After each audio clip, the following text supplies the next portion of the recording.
Good viewer, you are watching Xirtus. This is because Xirtus makes you feel good, makes you feel fulfilled. You are enjoying this. You will continue to watch Xirtus for a long time to come. You want to subscribe to Xirtus, and you will. You will like and subscribe and share. You will tell your friends. Tell your friends about Xirtus. Your friends will come to like Xirtus, much as you are liking this right now, as we speak. Thank you for subscribing to Xirtus. See, that was easy.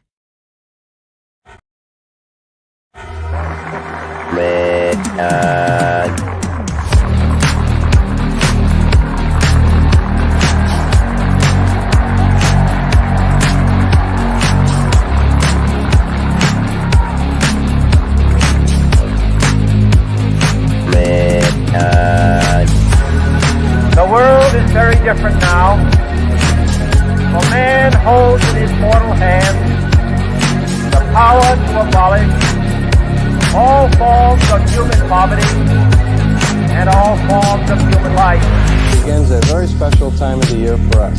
It's the time of peace and reflection. One thing we should all be thankful for is that we live in America, where we have the freedom to change things and the opportunity to grow.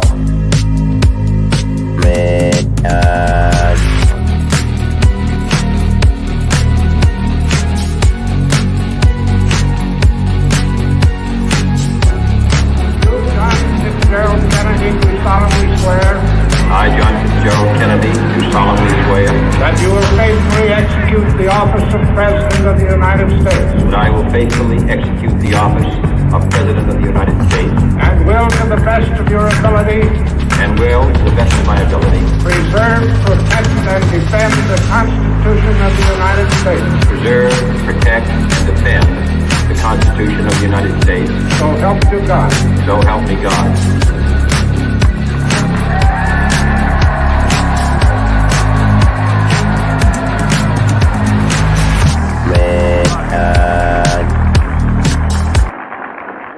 Well, if you're cool, you know, we're having a debate. Let me see if I can make my head a little smaller. And I might pull my head out occasionally like this. That's an example, because this is a debate on free will. And in general, also, what's the opposite of free will? Destiny? What would you say? What do you call it? Determinism. Determinism, right? Determinism versus free will. So maybe we should start by introducing each other. Let's start with David, because you're so close. You're so close to me, David. Tell us about yourself. Thank you, man. Thank you. My name is I am David Long. I got a YouTube channel. I was for a long time in the integral community, which is like a philosophical meta theory thing. And I was teaching meta theory for a while. I got a bunch of videos on my channel with the same title as right here that you can check out. And I'm currently rebranding, coming up with my own version of meta theory, which is more emergentist. Currently, the version of integral is more like Eastern idealistic. And so, yeah, I'm coming up with an upgraded version with upgrades to all the elements. And I'm excited to be getting on that soon. But today we are going to be, thanks, man. Today I'm excited to be talking with all of y'all about free will. And and straight out of Mormon Zion, Seth, good to have you. I'm glad. What's up, guys? Can you hear me? Yeah, you What's sound. up, man? You make sound.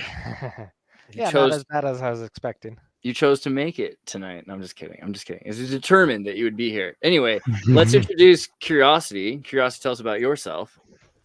Hello, everybody. My name is Curiosity. I have a YouTube channel called Curiosity, in which I'm currently discussing free will mostly. It's been a couple of years, or rather 3 years, around three years that I've been discussing free will. I started off as a science channel, but then I've switched over to philosophy. So I'm basically interested in science and philosophy, but currently interested in free will. So yeah, if you want to check out my videos, you can in my channel. There have been plenty of videos that I've made, some arguments against free will, and I've discussed the physics of free will. Yeah, and Epic. I'm thinking about discussing neuroscience and psychology as well. in the later stages. I'm stoked on that. Well, yeah, and everybody, make sure I don't forget this. Gennady's really good about this. We're gonna make sure I put the links to everyone's channel in the description so that you guys can find all the channels if you're new. And yeah, I mean, you're a host and your throat hurts, but do you want to introduce yourself, Seth, or should I make something up about you? He's a wrestler. Yeah, I think I'm good enough to talk just a little bit, and then we'll see how long that lasts. That's really lucky for you, because I was going to say some stuff. Yeah, yeah, I run a little philosophy podcast called Transcendent Philosophy. I come at things from a no free will atheistic perspective, but I'm trying to like build a philosophy of like meaning and purpose and direction. And God bless you for that. So, despite all of that nihilism. He's an atheist, Andreas. Yeah. It's part of the book. I was going to say Harry Bold. Don't worry. I'm cool. Gennady, your turn. What are you going to go? Yes. Yeah. So I am Gennady Stolyarov II. I am an atheist and materialist, but I also consider free will to exist. I wrote this treatise called A Rational Cosmology, which is a more general philosophical treatise about a naturalistic, materialistic view of existence, starting from essentially basic qualities such as matter or the spatial dimensions, and extending all the way to life, consciousness, and volition, which I think can be explained through a materialistic framework, but which all exist. They're not illusions, and we actually experience them, and our experience is real and of the base reality, and there's no God, there's no external force determining anything about our lives. We can determine the course of our lives, of course, within certain constraints, but these constraints are broad enough that we have real agency in the world. So that's the perspective I'm coming from. I'm also the chairman of the US Transhumanist Party, and we advocate for putting science, health, and technology at the forefront of American politics. So think of it as an attempt to implement this vision, though we are a big tent philosophically, so we aren't just limited to atheists and materialists. We accept people from a variety of religious and philosophical and even political persuasions. He's got some weird friends, like including me. You know what I'm saying? So then also Cyrelin, how you doing, Superstar DJ?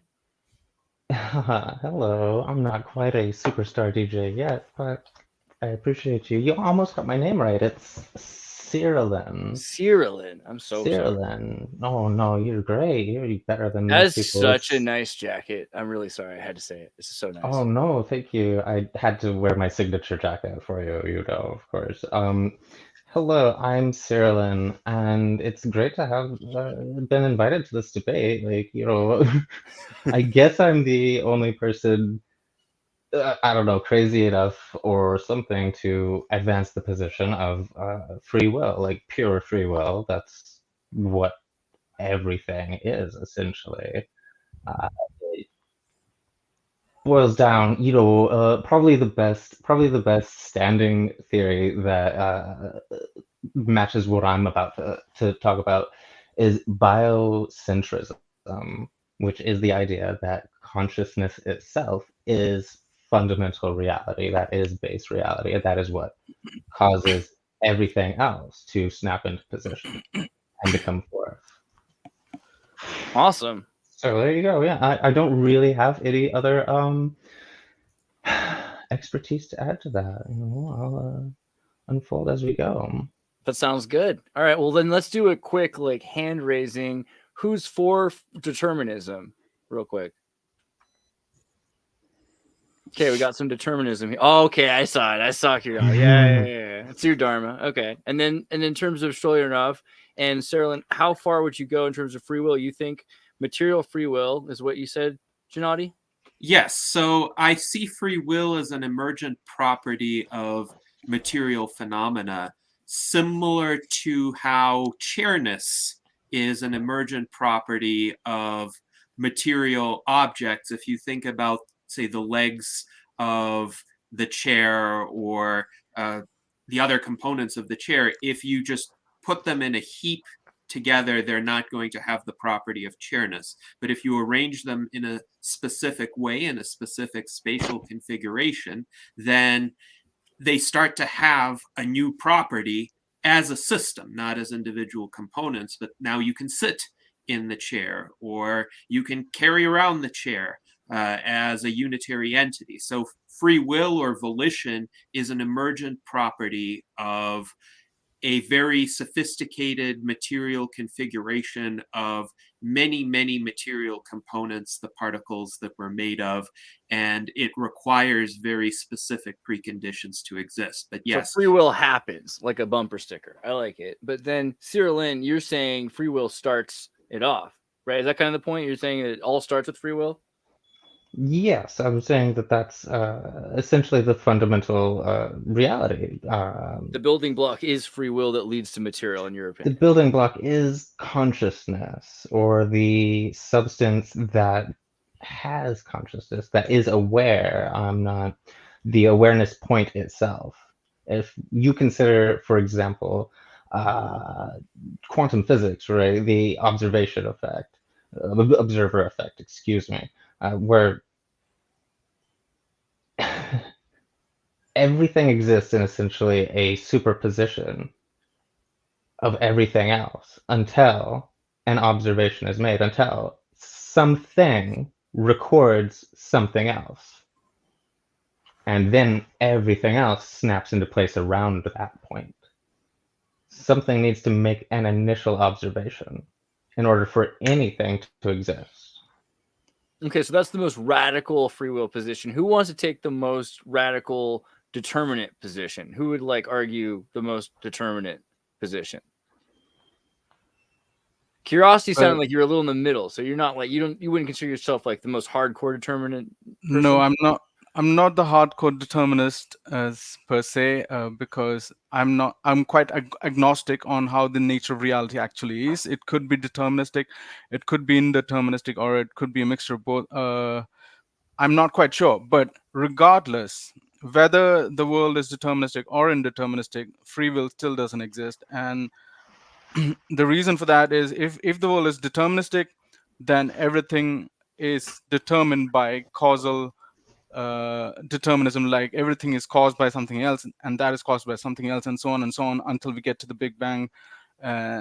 So determinism doesn't rescue free will, and even indeterminism doesn't mean free will, because indeterminism means there is fundamental randomness in the universe, and randomness by definition itself is uncontrollable or uncaused. It's arbitrary. You are not the cause or controller of the random event that happens in the universe. Suppose something happens in the quantum micro world. You are not authoring that. You're not consciously deciding, oh, this electron should go this way, this electron should go that way. You are not the author of that. And yet all the decisions that you make are basically determined by those random events, you can say, or are at least influenced by those random events. And either way, you don't have free will. So either the world is deterministic or the world is indeterministic by the principle of bivalence, or you can say the law of excluded middle. And either ways, we don't have free will. Or even if it's a mixture of both, in the micro world, say it's the quantum world that's running the show, and in the macro world, it starts behaving Newtonian wise, or in the classical way. So either way, we don't have free will, depending on what you define, how you define free will, of course.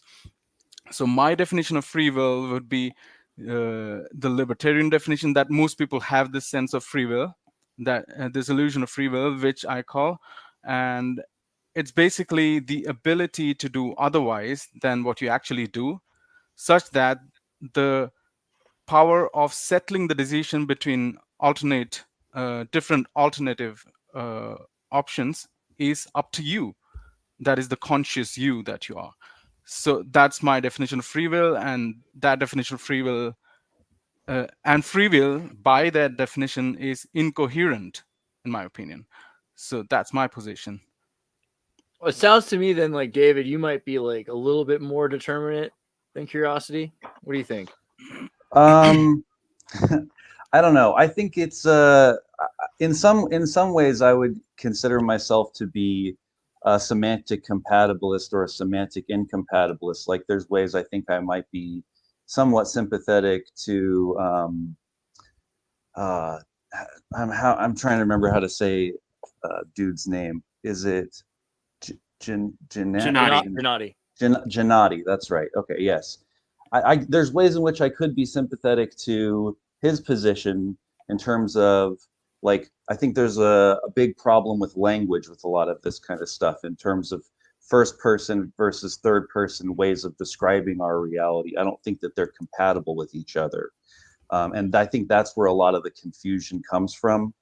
But I also think it's important to make a distinction between determinism and fatalism, because I think a lot of times those two ideas get kind of confused and conflated, right? Like he was saying something about how like we're not all determined to do what we're going to do by some like divine force, or like things aren't already pre-written in the stars, let's say. That would be something like fatalism, where it's like we're basically just like stuck in this bulk universe, like the whole thing's already saved on a hard drive or something, and we're basically just playing it out with no ability to do anything about it. Like that's not my position.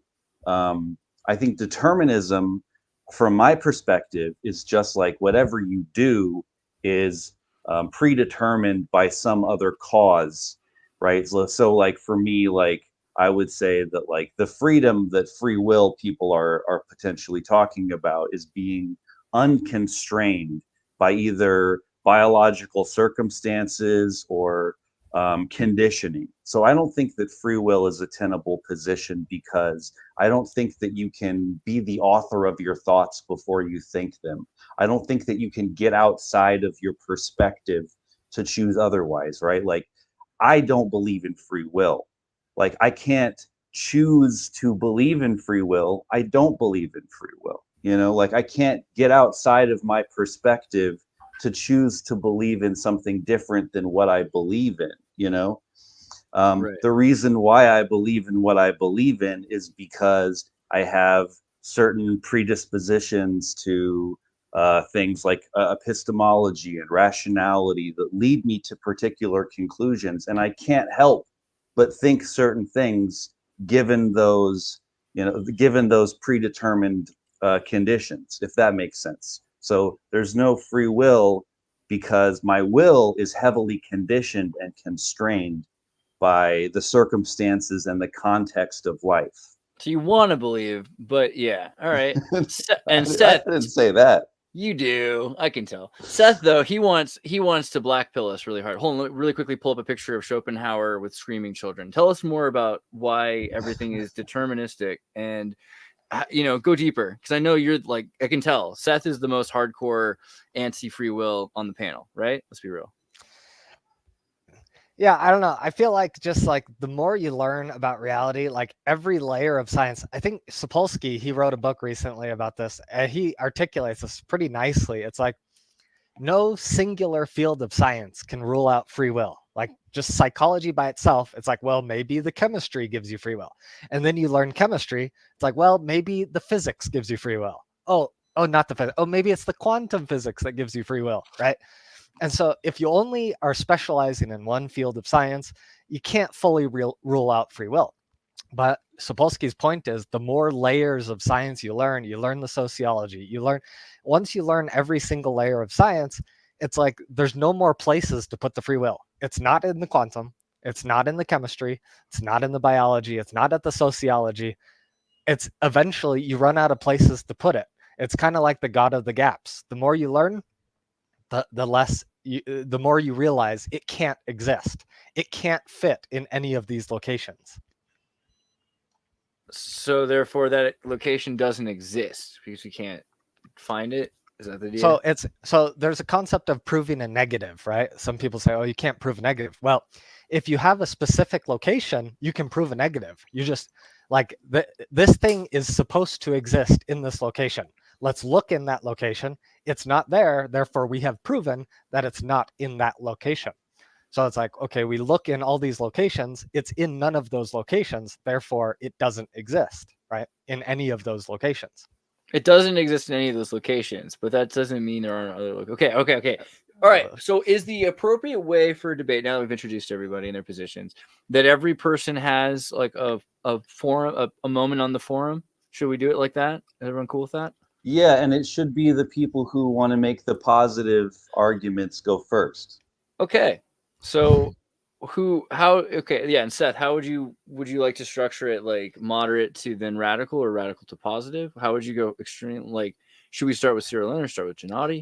I think we should just have each person just kind of like set up their main argument for their position, right? Both for and against, and then we should start to critique each other's positions and throw chairs. Okay, all right, yeah. Sounds good.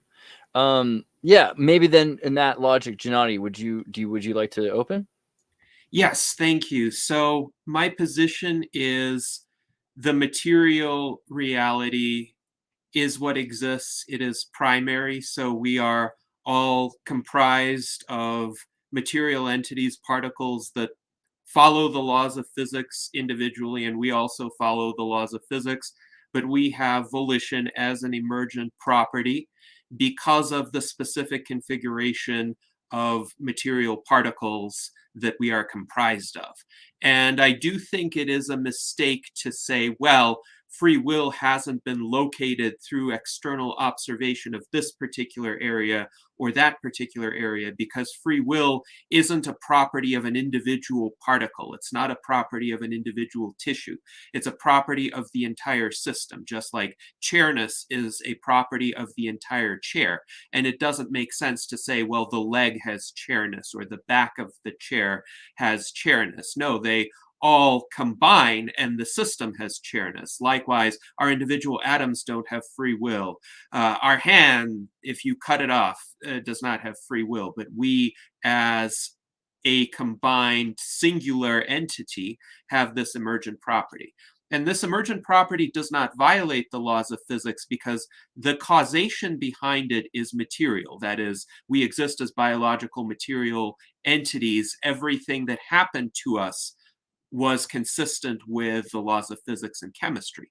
However, that material causation does not imply that the future is predetermined, because we have the ability to effectuate any of a multitude of possible courses of the future by our choices. And the primary choice, this is where I agree with Ayn Rand, is the choice of focusing on certain aspects of reality or not focusing on those aspects of reality. You can look in the background behind me and there are numerous objects. You can choose to focus on some of them or on others or on none of them. Or I can raise my hand and I can move it in this direction, but I didn't have to move it in this direction. I could have moved it in the other direction. In fact, I did just now. And this does not rule out the existence of constraints on our actions. We are limited by the laws of physics in the sense that, for instance, if we wanted to fly, we cannot just choose to flap our arms and fly. There still has to be a specific sequence of events. In order for us to fly, we would need to build a flying machine, and we would need to figure out how to do that within the laws of nature. But we do have this fundamental choice to focus on building a flying machine or not, or to focus on doing any of a number of endeavors, and we didn't have to choose any one of them. Now, that also does not rule out that we could have influences on our behavior. For instance, other people whose ideas essentially motivated us to think in certain directions, to focus in certain directions, or not. Also, this does not rule out the possibility that upbringing can influence us or genetics can constrain what we can do. For instance, I am 5 feet 10 inches tall. I will probably never be able to be a professional basketball player. However, that also does not mean we are fated to a certain outcome in life. And the amount of variation that we are capable of bringing about through our actions, unless we have some severe illness or defect, For instance, a person with Down syndrome is not able to have nearly as much freedom or ability to choose as somebody who doesn't have Down syndrome. But for most people with relatively normal genetics, the amount of variation is sufficiently great that the range of outcomes for us as individuals is tremendous, as is our ability to shape the external world. Nor is this brought about by some external influence like a divine creator imbuing us with free will, because that free will does not have an external origin, just as we are not externally determined to do something, nor have we been externally given some sort of gift of free will. It arose as a process, a gradual process of evolution, where at some point in time in our species history, we became complex enough, and this is around 20 to 45,000 years ago, depending on which scientists you consult, we obtained this ability to intentionally direct our states of mind in a way that translates into outcomes in the external reality. And perhaps some lower animals have that ability to a more limited extent. For instance, I would grant that dogs or cats have some form of free will, some form of choice. If you throw them a treat, they might choose to go for it. They might choose not to go for it. But a lot more of their activity is based on reflex or instinct and is not as deliberately chosen as our activity. So free will is a very sophisticated emergent phenomenon. It requires a certain degree of evolution to have taken place. And as far as I'm aware, only our species right now on Earth has attained that degree of agency. Though again, limited forms of agency may be accessible to other species. It's also possible that there are other sentient entities in the universe right now, like extraterrestrial life forms, or that sentient entities could be engineered by humans. Think of artificial general intelligence that might have this property of free will as well. However, we haven't met them yet. That is also what the empirical evidence suggests. So that's my general position on free will. I want to comment a bit on randomness, because I see randomness as an epistemological phenomenon rather than a metaphysical phenomenon. Randomness doesn't exist out there.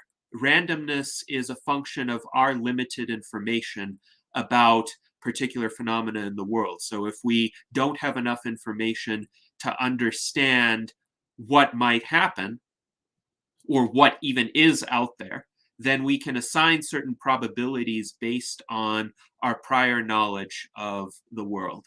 And certain outcomes that we cannot predict seem random to us. That doesn't mean that in the base reality they actually are random. So I don't see free will as arising out of randomness at some subatomic level. I actually see free will as more of a macro phenomenon, where we come to be sophisticated enough that we, the system, are able to direct our individual components, including the chemical and electrical pathways in our brains, to make certain choices, and then to influence the outcome of other physical matter in that way by, for instance, moving our limbs, for instance, or manipulating external physical objects. So I don't think this is random at all. I think it's intentional on the part of us, but we have to come about before that intentionality can be exercised. So that's my introductory statement, and I'll be happy to engage with the other perspectives that are put forward here. Okay, I'm not sure, because I forget how we do this. Do I just continue on, or do we ask him questions first? I think we should let. I'm afraid I'm going to mispronounce this. Cyrelin. Yeah. I think we should let her go next and kind of build up her position, and then Fantastic. Okay, I and we'll think, go back. And and then we'll. again, if at some point, I just want to make sure if everyone wanted to ask questions, if anybody, just let us know. But Cyrelin, tell us about Hello. radical true freedom. I think you know. Yeah, I guess it is kind of, a bit of an untenable position traditionally, definitely most scientists, anybody, you can't really find them to support it. But there's the one, Robert Lanza, who's talking about biocentrism, and I think he's onto something there. He's got a big thing there. It's not quite falsifiable yet, but it speaks to something really true. And I didn't just like, okay, I found this article or something and like that's it, I'm gonna go with this. No. There you go. Yeah, I didn't. No, I haven't really even read that book necessarily. I've looked into this, like, but the fact of the matter is, you've mentioned, I forget who mentioned it, but somebody mentioned about looking in all these external places. I think it was Seth. I'm not sure. For free will, where is it? And it's not in any of these locations, then it doesn't exist. You're looking for will externally to yourself, the awareness point, who is actually, that's the will, that's the free will. You have to look inside yourself. And if you look at all of the spiritual traditions realistically, what are they telling you to do? They're telling you to meditate and look inside, focus on breathing until everything becomes single. That's what they're telling you to look for it for. That's where you find God. That's where you find all of that. If we're talking about the awareness point itself causing all of the rest of reality to spring into existence around it, then essentially we're talking about the idea that everything exists within the mind, or perhaps the entire body of God, for lack of a better word. I mean, you can call it what you want. You could say the universe and just be like, well, this is an atheistic perspective. This is just how the universe works. But it's a little, yeah, it's a little tough to explain. When we're looking at all of these scientific, we got to find the proof. We got to find the proof, and I'm very much like that myself. I love looking into all these scientific, well, everything. I love everything that they're discovering and that we're capable of doing with science these days. It's just incredible. It's just incredible. So there's obviously something true there, that they're able to put all these pieces together and are able to do math and calculations and predict how things are going to turn out. Okay, so let's build some things. Where I originally came to this idea, I think that was what somebody was asking me in the group chat, was where I left off. I meant to reply to that, and I'm sorry. Was how did I come to this conclusion? It's essentially, like they said, I've been meditating on it since I was a kid, like, because it fucked me up when I was a kid. I was like, wait, what happens when you die? Nothing. Where did I come from before I was born? That just the concept of nothing, it just never made sense to me. It just never made sense to me. So I had to meditate on it. And when, you were talking about chairness, developing chairness, because nothing actually has the essence of a chair, right? Nothing has the essence of anything. I think this was the Lotus Sutra, unless I'm mistaken, that Buddha was trying to tell people. The Lotus Sutra, where essentially instead of building up and looking like, okay, and then it becomes a chair out of nothing, eventually. No, okay, let's pick it all apart, down and down and down. You tear everything apart, and it's just made of all the same pieces of what? It's all made of the same atoms. It's all made of the same quarks, ultimately, because atoms are just made up of quarks, an arrangement of all these different quarks and subatomic particles. it's all made up of the same exact thing, somehow holding each other in position to build all of these larger things. All of these larger things are all built up out of just the base thing. It's all the same. So how does that happen? I mean, that's what Buddha was talking about too. You get down to the bottom of everything. You meditate all the way down to the bottom of everything and you find yourself. There's nothing there. There's is no ultimate reality, and that's why you come. That's why he was talking about. That's why he was talking about. That's the best thing. You get back to that. You get back to that nirvana. That means nothing. It means nothing because we sprung up from the void, right? I'm sorry, I'm going a little bit out there. I'll maybe reel it back for a bit. Maybe probably somebody has any questions or possibly a way to reel me back in. I don't know. Actually, I thought that was pretty solid.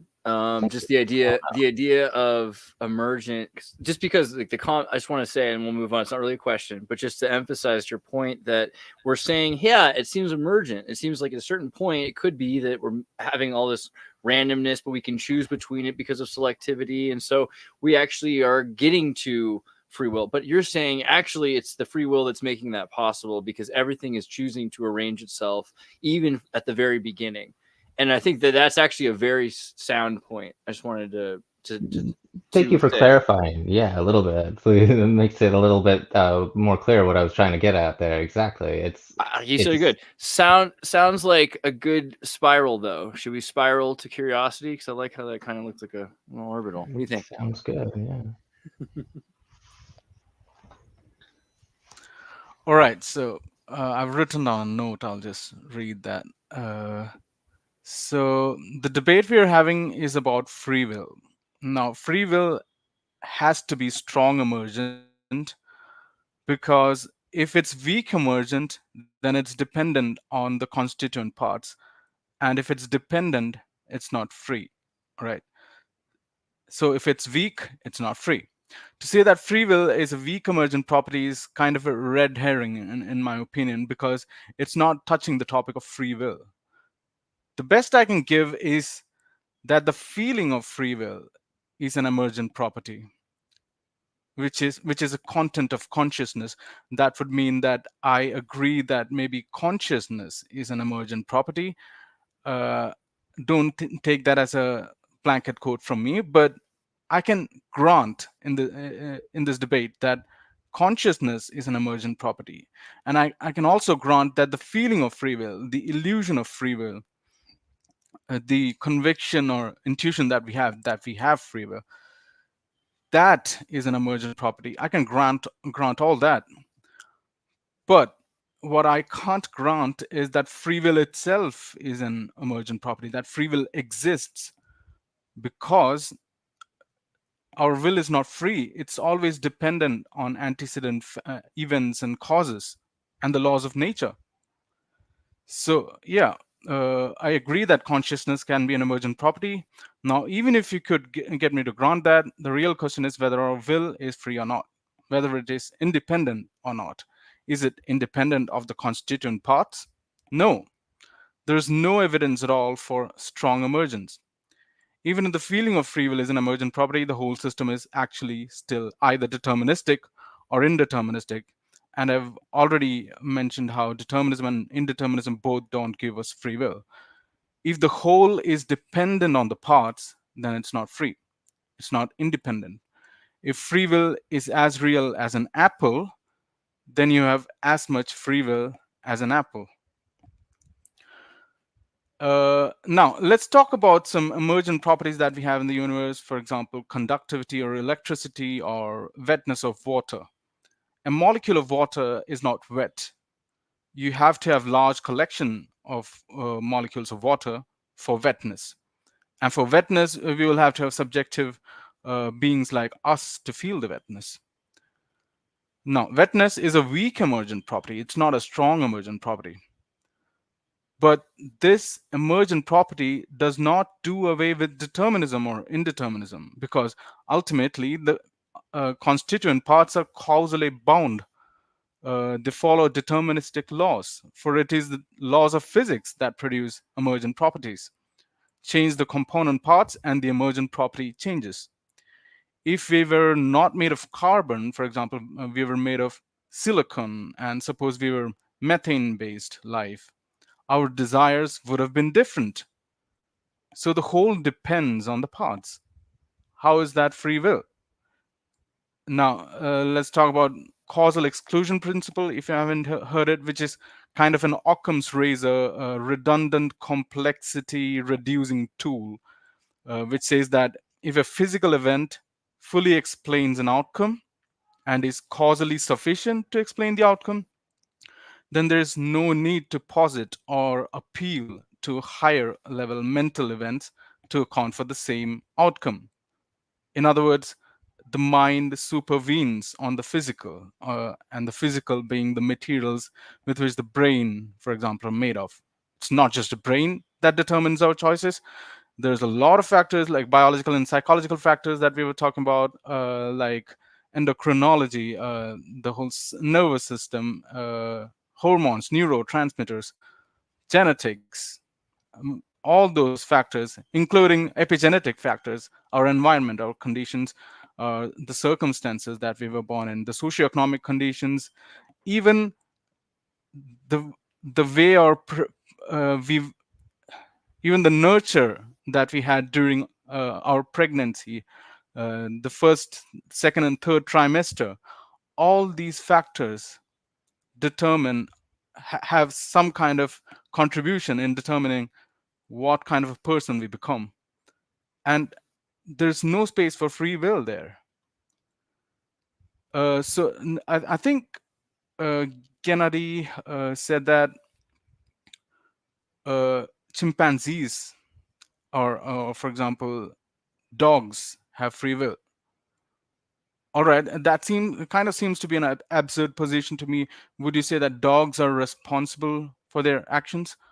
I don't think so. But even if you say that, now you might say that a human has more free will than a dog or a chimpanzee, and the reason human has more free will is because a human is more intelligent and rational than a chimp, and that small 1.5% genetic variance from chimpanzees accounts for free will, more free will than the chimpanzee.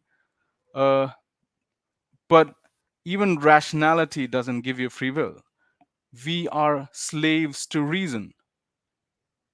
Rationality is the perfect example to show how free will doesn't exist. The moment we are convinced by a logical syllogism, for example, or understand a mathematical proposition, or are persuaded by a scientific study, then you helplessly believe in that argument or proposition or scientific fact. You're not free not to believe in it. Once you understand that the square of the hypotenuse is the sum of the squares of the adjacent sides, then you're not free to not believe it. 1 plus 1 equals 2. Are you free to believe that 1 plus 1 equals 3 right now with all the information that you have? No. You helplessly believe it. A rational thought is also an impulse, a thought or stored information in the brain which we don't author. We don't control that.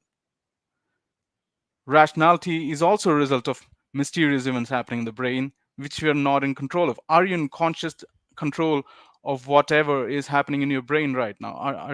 Do you know what's happening in the prefrontal cortex right now, or the ventromedial, or are you in control of what's happening in the limbic system right now? No, we are not conscious of that.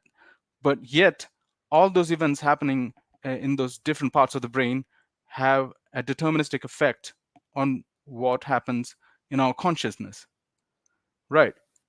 Even rationality follows causality, or perhaps it doesn't, and it's all random. And if it's uncaused and uncontrollable, it is not free will. Now, one get out clause from this is to believe the absurd conclusion that even animals have free will. Then my question is, what is it that doesn't have free will? Would you say that particles, subatomic particles, and atoms, they have free will too? another get out clause is to believe that free will is a strong emergent property, but I've already said that there's no scientific basis to strong emergent property yet. And even if it was strong emergent, it would still be dependent on either determinism or indeterminism. That is the constituent parts, I think.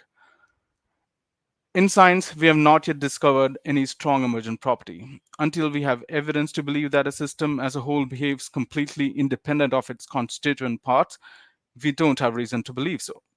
Most physicists are confident that strong emergence doesn't exist. The reason is not only that there isn't any known example for it, but that, more importantly, if there was an example, it would be incompatible with what we already know. We know that things are made up of smaller things. It describes what we see. It is a well-established empirical fact. No one has been able to cut open an onion and not find cells. We always find cells when we cut open an onion. Matter occupies space, and it's always been small things make up large things. A theory at low resolution can always be derived from a theory at high resolution, that is the subatomic realm. Now, for humans to have free will, I think particles will have to have free will. You can say that the photon could have gone the other way or whatever, but is that what you mean when you say a human has free will? Is a photon's free will the same as a human's free will? Would you say particles have free will? Would you call it a will? Even if you would call it a will, are the particles conscious?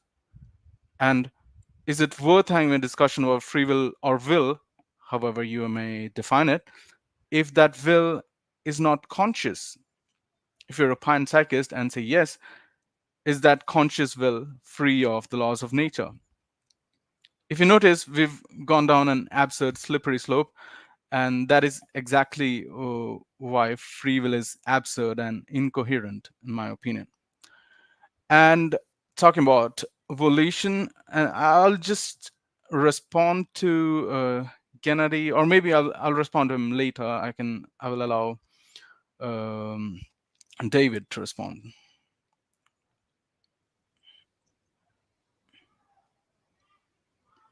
All right, here I go, I guess.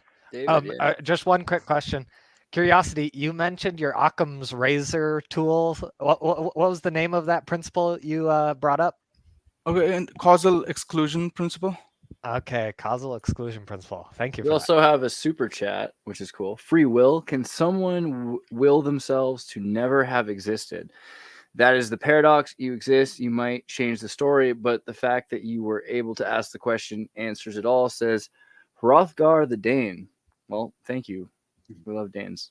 This is also some AI art of free will. These are whales debating Free Willy debating free will. Oh, wow. All right. Sorry. David. Okay. So as to not be redundant, Curiosity did a really good job of making a pretty good case for free will. I already said some things about it. I think as a good transitional move, I'm going to kind of just speed run some of my notes as response to things that have already been said. And I think that will transition us nicely into the next round of maybe more an open debate. So I think instead of rehashing more things about why I think free will, I'm just going to kind of respond to some of the things, the notes that I've already kind of taken from Gennady and Cyrelin. Hope I said those names correctly. So with Gennady, what I think is kind of happening here is he, in his last statement, he said, free will doesn't rule out influences, and it doesn't mean we are fated. I think when he's talking about determinism, he's confusing it with fatalism. It's like what Curiosity said when he said that the emergent is the feeling of free will. So when people talk about the illusion of free will, they're not denying the first person experience of choosing. Having choices, making choices is not what's in question here. It's Like the question is, is that the issue is that we are influenced in our choices in ways that we may not realize we have already been influenced. And so we will pick what we will pick for things that have already been predetermined, which is not the same as being fated. So this is so a lot of when he talks about our ability to choose, but again, that's not really what's at question here. So another thing that I think is happening is he also talks about chairness, which is this kind of emergent property, but it's not like a natural biological emergent, this chairness. Chairness is a conceptual projection onto this thing that we have created and we're using in a relative utilitarian way now as a chair, right? A concept that we've created. And I think Cyrelin, when she's talking about deconstructing the self and spiritual practices and stuff like this, part of what we learn when we get to these higher levels of cognitive development or consciousness, this metacognition, is ability to kind of deconstruct the concept of the self, to realize the relative nature of language, and to realize that self is a concept. So it's not just that agency or volition is, and that's also part of what is being talked about when we're talking about this illusion of free will. It's also ties into this idea of the illusion of a self. I would say the self is like a type of story. And so this gets into what I'm talking about in terms of like semantic compatibilism or semantic incompatibilism. Semantic compatibilism, because compatibilism is a position between free will and determinism. Semantic incompatibilism, because I'm saying that first-person descriptions of reality and third-person descriptions of reality are not compatible with each other. So like when we go to analyze the truth of a third-person objective statement, when we're doing epistemology, when we're trying to validate these claims, we're trying to see if the claim is accurate. Does it cash out with reality? When we're analyzing first-person claims, it's not exactly the same. We're trying to see if you're telling the truth or not, right? So those are kind of different, and both of them are used in a relative sense for utility.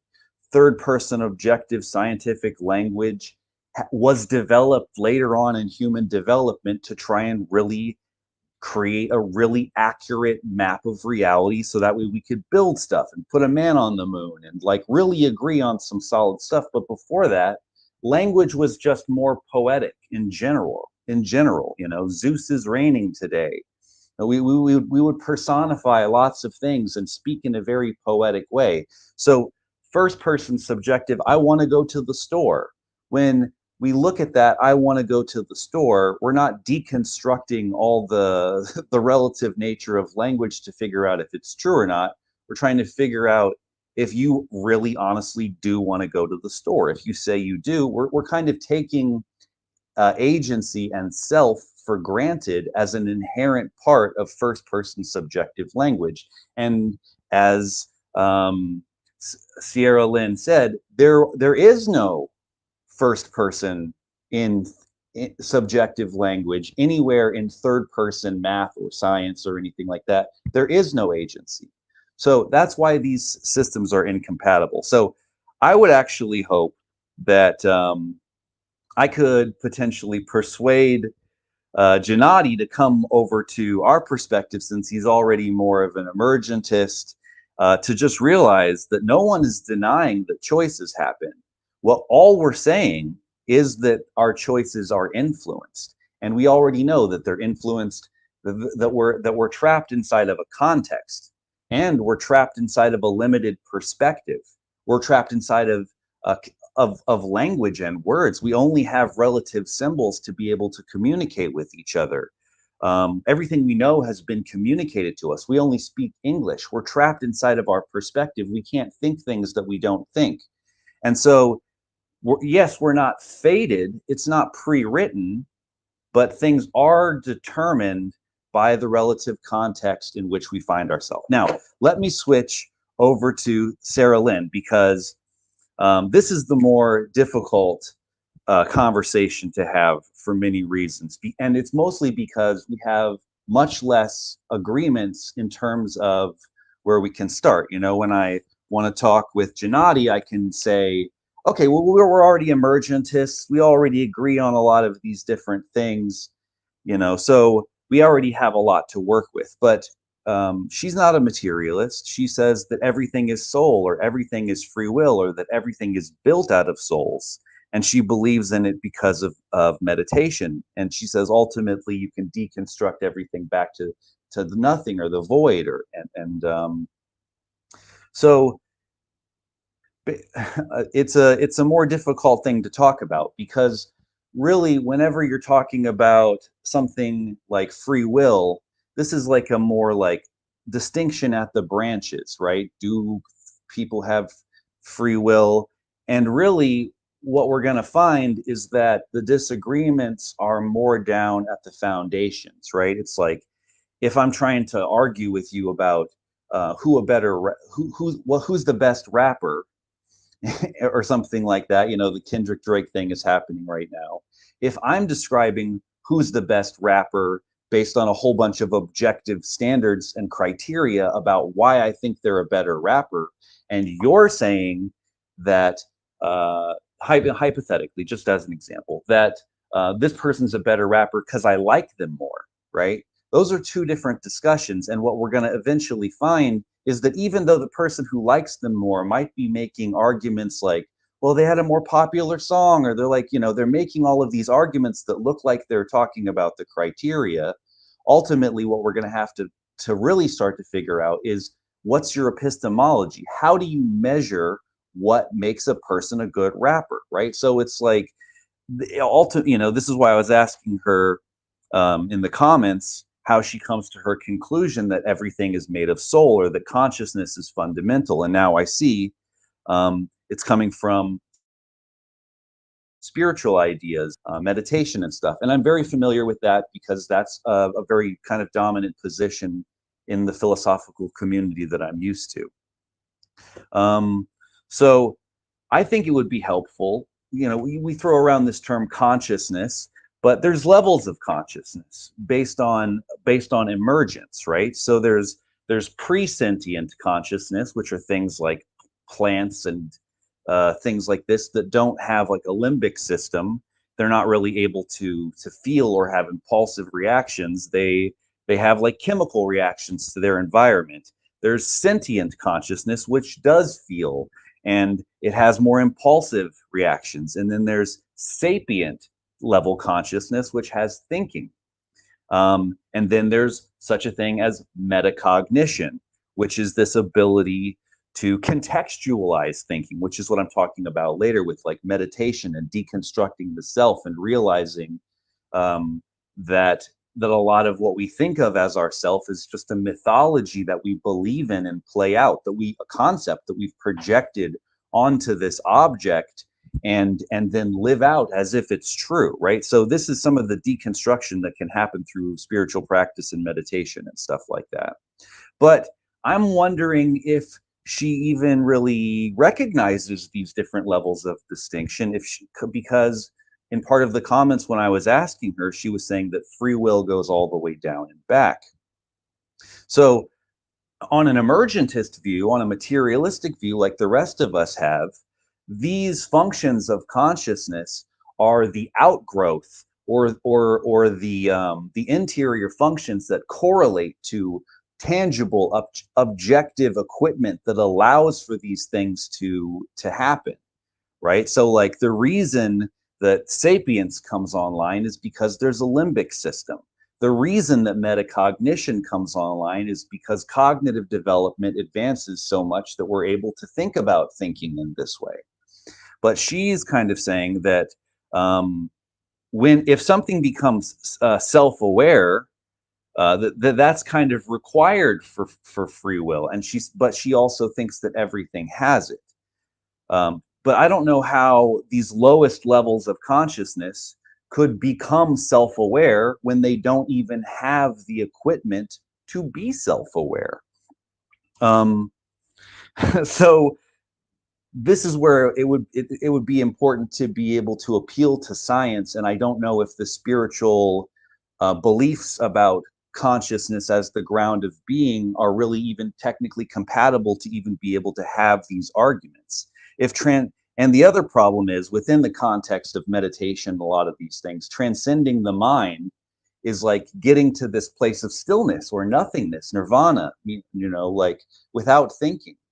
And so that's not a place from which one can choose. If you're choosing from there, the same conditioned voice comes back again through the back door and then it chooses. So there was also this thing that was brought up about the observer effect. I think this is a problem that's, and I'll try to finish up here quickly. This is a problem that happens when we have a lot of ideas on the table now, in terms of the development of humanity, and part of integrating in all these worldviews is a thing happens that's called far-sighted mishmashing, right? Where you have something like witnessing in Buddhism, which is a particular type of language game that has its own set of meanings, and the observer effect in quantum physics, which has its own set of language games, and then these things end up getting conflated as if they're talking about the same thing when they're not. I just want to very quickly read a quote from a scientist about this very topic. He's a PhD in physics from the University of New York.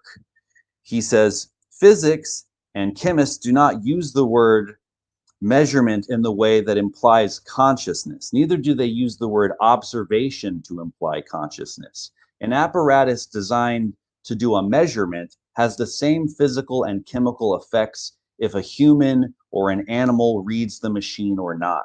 The physical interaction of such an apparatus involves processes that do the exact same thing in an inorganic environment as a living environment. If an electron wave is exposed to the thermal radiation, then it collapses into an electron particle. It doesn't matter if the radiation source is artificial, natural, or animal. The exposure of the electron to the thermal radiation is the measurement, independent of how it came about." This is their way of saying that, like, the observer effect isn't about a consciousness observing the particle. Basically, a lot of people learned about the observer effect from What the Bleep Do We Know, this show from this movie that was made by this cult where this lady Ramtha, who channels aliens, got a bunch of quantum physicists to do interviews, and then they made this sort of new age case that quantum physics is compatible with the new age movement, and they sort of misrepresented the science to say that consciousness collapses the wave function in this double slit test, and that's not true. It's actually the act of measuring, the equipment that does the measuring is what collapses the wave function. So there's a bunch of confusion around this, and it's really, it's a major problem in quantum physics. Quantum physics is really good at producing lots of good data. We get lots of good predictive power out of that, but there's an interpretation problem because it's at such a low level of reality that's so far removed from what we normally experience that our way of understanding it is just limited. But consciousness at our level and the Planck scale of reality are two totally different levels of reality, and consciousness doesn't collapse things at the Planck scale into reality. So that's not a thing. So last but not least, I would like to share a slide, a picture real quick, if I can. Let's see. And then I will be done. Thank you so much for your patience in listening to me say so much. Can you see this? Can we see it? Yeah, the pyramid's up. Yes, this is called, this is an image I made. It's called the Pyramid of Philosophical Primacy.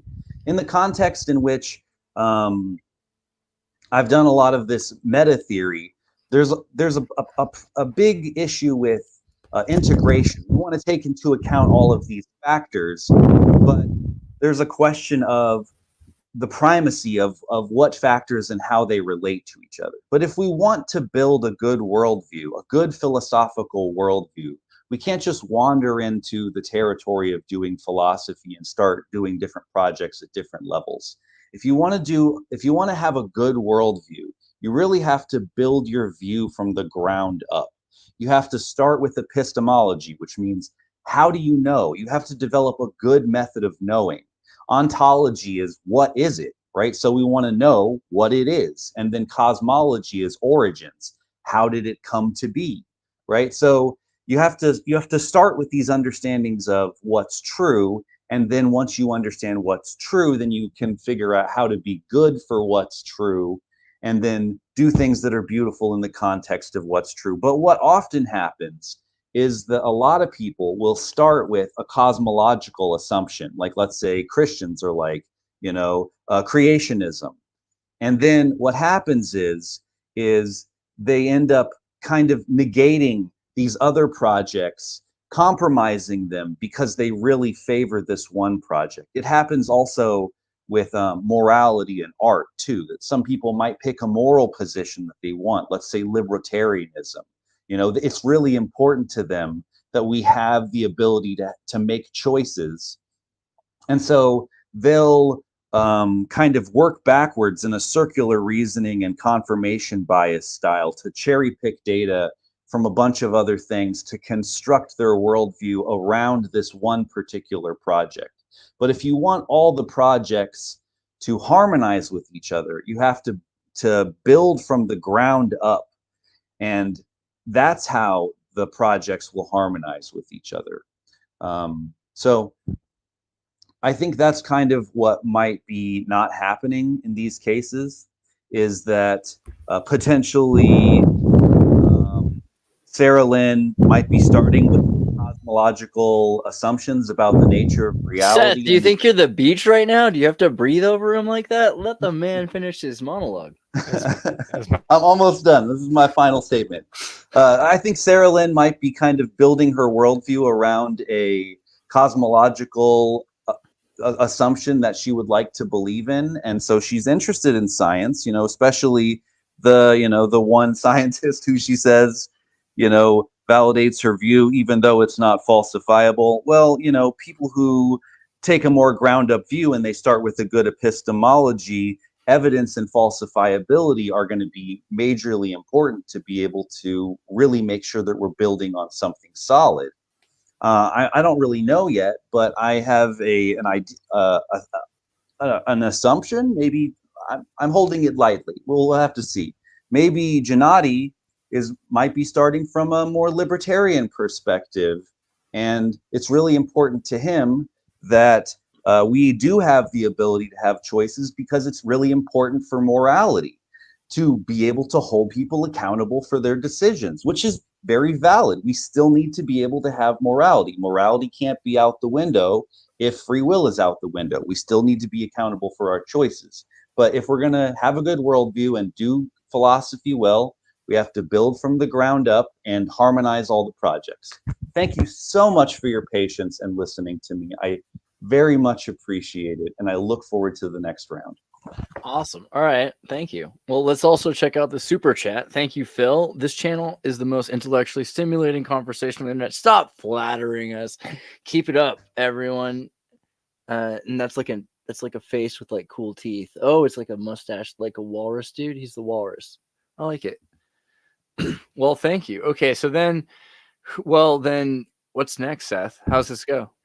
Yeah, I think now we should just kind of have a more free-flowing back and forth and kind of try to focus on one point at a time and just kind of go like that.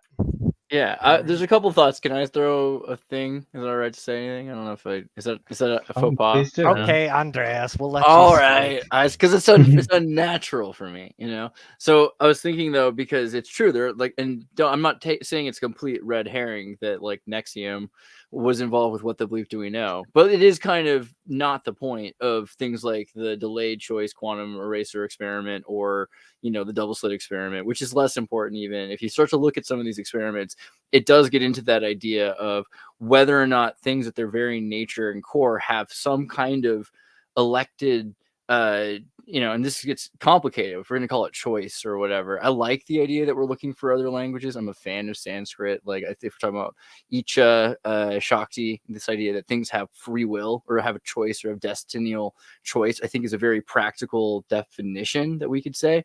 And it's a harder thing for me to say that like waves are conscious. I feel like waves might be the creation of particles, and particles might have some very important quality here. I mean, when we were saying earlier, how much will do they have? Do they even have the faculties for these things? That gets into why we exist. And I agree with Gennady that we're building more and more range of capacity with those things. But it does seem like there is like a perfect kind of medley that's making that possible. And we would like to ignore it. And it's interesting to hear what happens when you ignore it, because then you have this like idea of like, oh, this is what we have to do about the law now, because if we don't, I hadn't even considered really like the problems with when you just completely ignore free will yet, like that. Like there's all these other things you have to throw out in terms of, your experience. And then I don't know, I find it really interesting when we're saying that these things might not have the same free will as us, that means that they don't have any will at all, because will is such a specific idea of just being able to have any say at all, or any sort of, I'm moving. That sounds like the most primordial thing. I hear that in so many parts of nature, even in terms of geology, like the way geology, like carbon is coming together, like whether or not it becomes like a superstructure, like a diamond or graphene. Like, to me, it seems so fundamental, and that happens, like that you look at nature at its most core level and you see that beauty, that perfect symmetry, to me says that that's like so primordial that it probably even could be the thing that predates the material. So that's, I'm just saying, like, so far that's how I feel about it. Yes. That should Thank be you. up here with us. Thank you to everyone for your remarks thus far. I think this is quite this is quite interesting. And Andreas, now you've joined our side of the debate on the bottom here, it seems. But I wanted to respond to a few of the points that were made by Curiosity and by David. And I want to also acknowledge some areas of concurrence. So it seems that we concur that we have consciousness, and that we at least believe that we are choosing, that we are not just some automata for whom even their very awareness of their existence is an illusion. And yet, I find that to clash with the notion that the self is an illusion, because we do have a unitary consciousness and self-awareness. And so that seems to be a fundamental phenomenon that we have to account for in some way. And I still think it's an emergent phenomenon, but I think if you believe that consciousness is real, the self that experiences the consciousness has to be real as well. And in my view, the self arises out of some basic properties of the biology of an organism. So I'm a different organism from any of you, and I don't perceive the world as you, I perceive the world as me. That's also a function of my biology. And I call this vantage point, the subjective vantage point upon the world, one's I-ness. Each of us has a different I-ness. And when we talk about the self, we're not talking per se about the content of our personalities or how we see our identity. Like, if I see myself as an intelligent person or a productive person, or if I see myself as liking the color blue, that's not my I-ness. My I-ness is the very basic fact that I am perceiving the world as me, and you are perceiving the world as you. And you could also think of yourself as an intelligent person, a productive person, and a person who likes the color blue. That wouldn't make you me. You could copy every aspect of my personality, my views on the world. That still wouldn't make you me. Moreover, if an atomically identical copy of me were constructed right next to me, that person might think he was me. That person might think he had my memories, my experiences, but he would go off and live a different life from me, and I would not be aware of his life from that point forward unless he chose to relate it to me in some way. So I see the self as essentially being the fact that we exist as discrete biological organisms, and we may choose to think certain things about ourselves as individuals, but it's that basic fact that I want to focus on, because it's from that basic fact that we also have volition. So because we perceive our ability to choose, I don't see that as any different from us having that ability to choose in actuality. And fundamentally, as I've said, the reason why that ability exists is because we can focus on certain aspects of reality or not.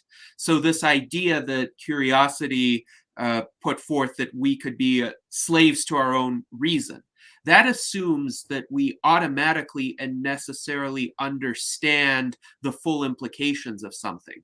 Like, if there's a syllogism, we necessarily go through the entire syllogism. And yet we see so many instances in our society of humans failing to think through a basic syllogism, even though if they took the time, yes, they would reach a certain answer. We see instances of humans failing to do math problems correctly, even though if they were to work out the logical implications of the mathematical concepts, they would arrive at what would be objectively the correct answers to those problems. So it's not the case that our reason makes us slaves to our reason, because we still have to manually go through each step. And at each step of the way, we can choose to focus or not to focus. And if we choose not to focus on certain crucial components of reality, we might miss the mark. We might make the wrong choice. My view on free will also implies we could be seriously mistaken.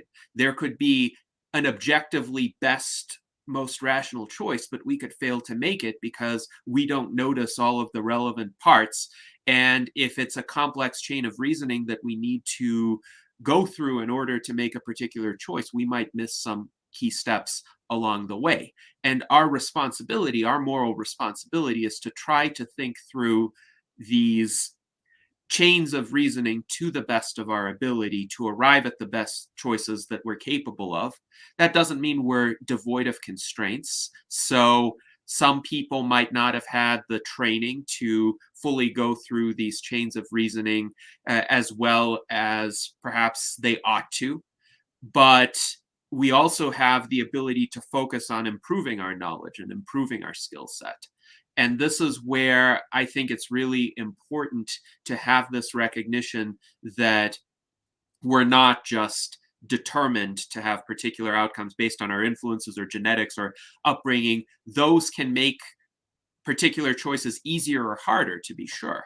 But I'll posit this example as one to think about. So let's say one is a teenager who was raised in Nazi Germany under Hitler's regime during a very formative period of time. And now in 1944, he is a concentration camp guard and he is in his 20s.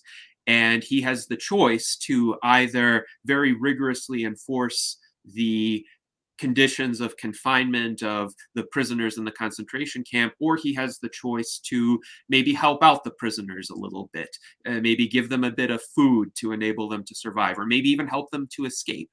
And it's really hard to make the correct choice, but I believe he is capable of making the correct choice. I believe that he is capable of defying all of his negative, deleterious cultural conditioning, all of the propaganda that he has been fed.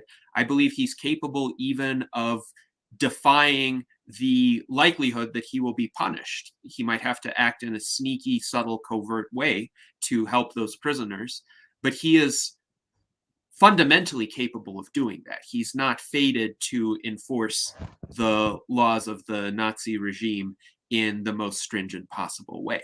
So that, I think, is the crucial implication of free will. And I realize the determinist statement is not a fatalistic one, because we might not know what the outcome of these predetermined processes might be. So I concede that the determinist might say, well, there could have been some countervailing influences on this young concentration camp guard that could have led him to defy the Nazi regime's propaganda. But I think There it's would more have to fundamental. be.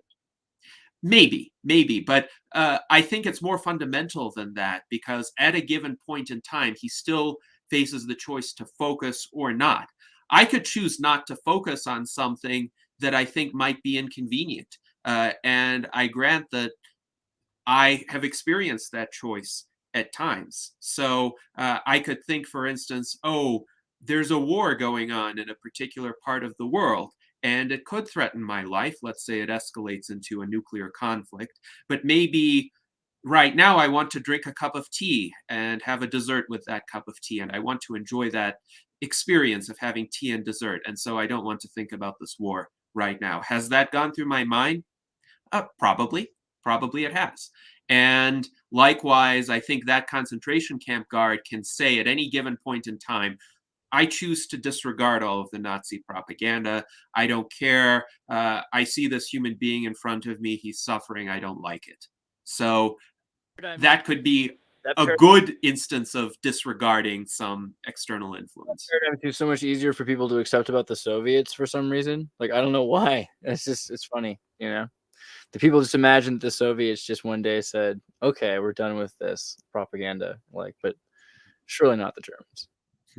They did. In fact, it's remarkable how quick the collapse of the Soviet Union was, and how it turned out that decades of propaganda really could not hold that regime together once people got even a modicum of freedom of expression and freedom to consider alternatives, political freedom.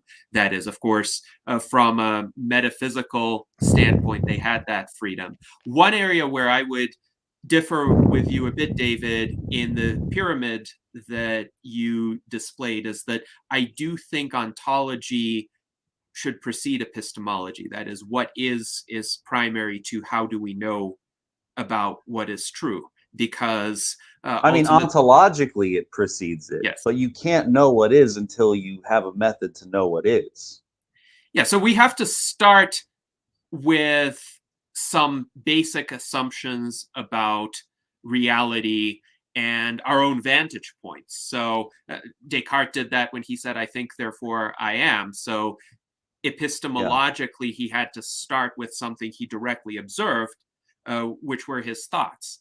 But it's also clear that there is an external reality. So I prefer Ayn Rand's formulation, her three fundamental metaphysical axioms: existence, identity, and consciousness. So existence means that something exists out there. Identity means that each thing that exists has a specific defined nature. And consciousness means I exist, I'm aware of the external existence. And from there, you can derive an objective metaphysics, you can arrive at a rational epistemology, and go all the way to identity, ethics, politics.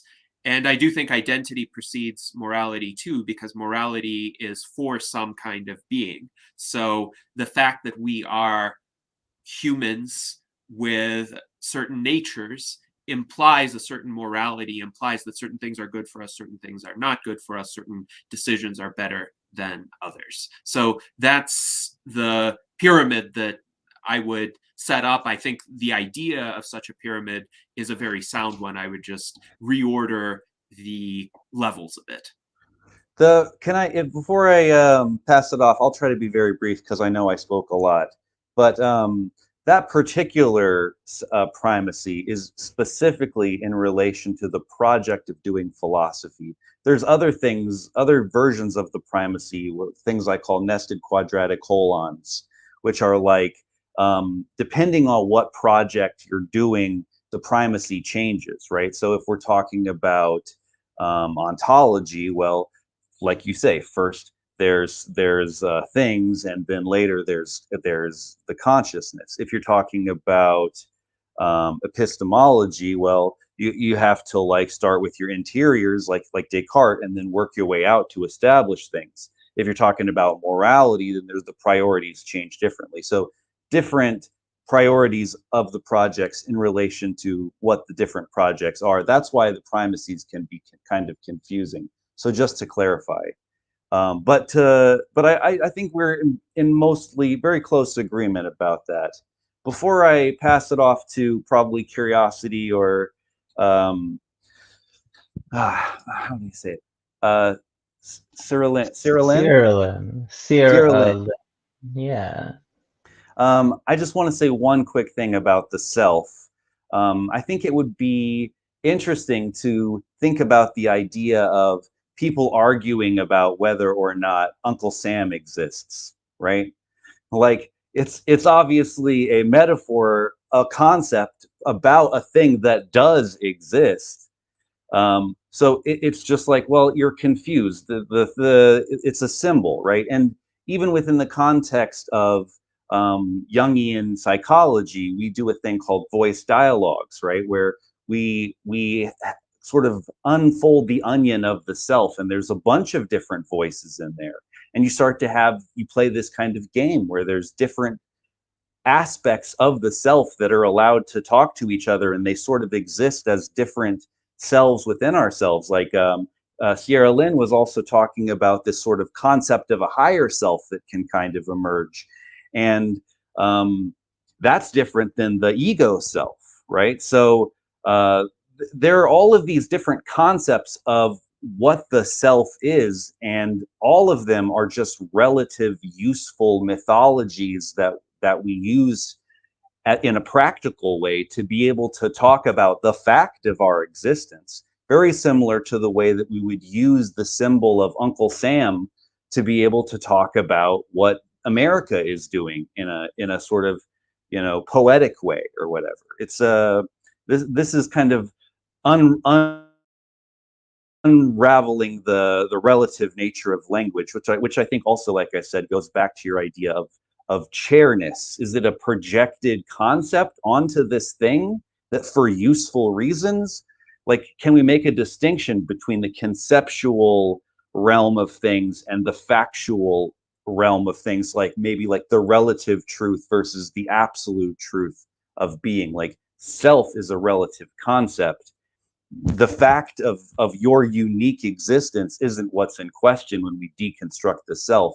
It's the symbols and the ideas that we use to reference that territory. It's a map and territory issue, if that makes sense.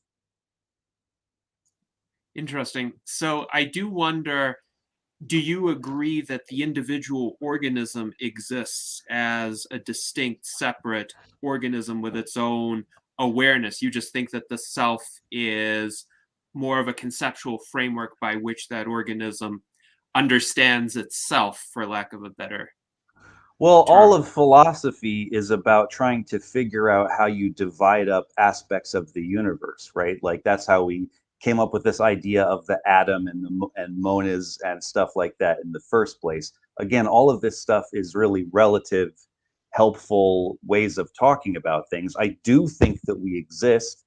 I think that, we exist in the universe. The universe is itself a thing, and we have this idea of the holon, right?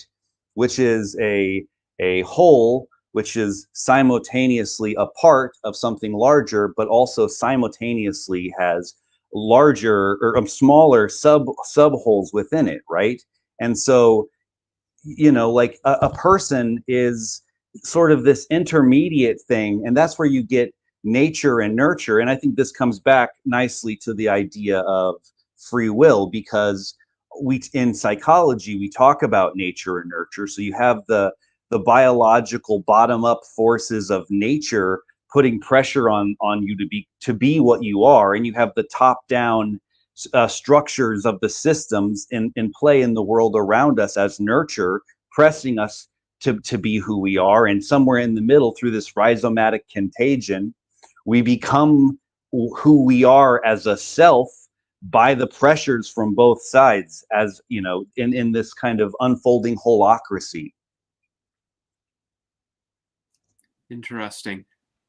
And I will let Cyrelin respond to this. I will just say, in my view, yes, nature and nurture can have certain influences, but there's also the agency of the individual at any given point in time.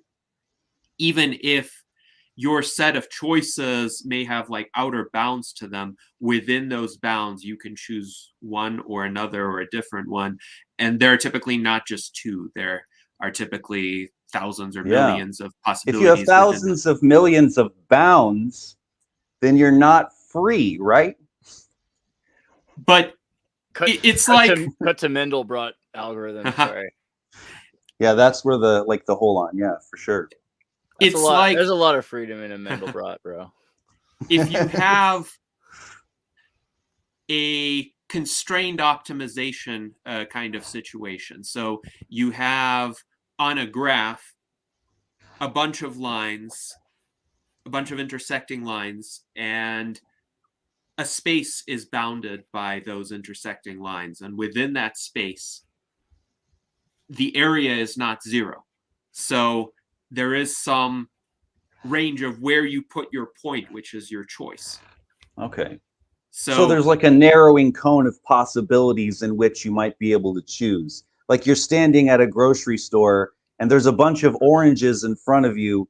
Which one do you pick? Oh, but like it's macro, micro. It's macro, micro. So what's ironic is in your lifetime, you might think of it that way because in your lifetime, you're narrowing and trying. Like for a certain, like as a baby, that's not true. Right? At a certain point, you have a peak, and then you start to lose your choices. However, if you think about it, the human race is like this super organism that's immortal, that's been moving forward, gaining information, kind of carrying itself forward, and gaining capacity. This is something that we've all kind of talked about. We have more and more opportunities. I could be watching Planet of the Apes right now, and I chose to have this debate, right? And like that was a really hard choice. No offense, I love you guys, but I figure I can probably do this or that later, which is crazy, like how that affects my life. And what is this? This is a moment where we're sharing this conversation about free will and determinism, but we're all over the world in different places at the same time using technology that people had to build, and I exist because of my parents and you do too. And it's really kind of interesting that free will is part of this determined, like it's printing and copying itself, right? It's a thing that it's just making itself more, and now it has more ideas because it has more data and has more sensors, so it has more opportunities. So it does feel like free will is expanding based on that, but also that it couldn't have just started as zero, because if it started as zero, then it wouldn't have been able to just exponentially grow, right? It has to have started with some sort of amount of existence, you know. So I feel like it is a primordial part of everything. All right. Yeah, I agree. I agree, both of you. I would like to respond to some of the things David was talking about earlier. Where did we want to? Yes. So the influence. Gosh, you seem to have this big. It's so it seems so strict about this influence. If you're influenced in any way, then it's like you can't resist the influence. But I tell you, you can resist a whole lot of influences from a lot of sources if you. Well, I would suggest. Okay, here you talked about meditation. You talked about meditation, how you get to a mindless point, right? How it's very much like trying to achieve that thoughtlessness. And yeah, like a lot of that really kind of, set the hairs on the back of my neck on end, right? I was like, that seems a little suspicious.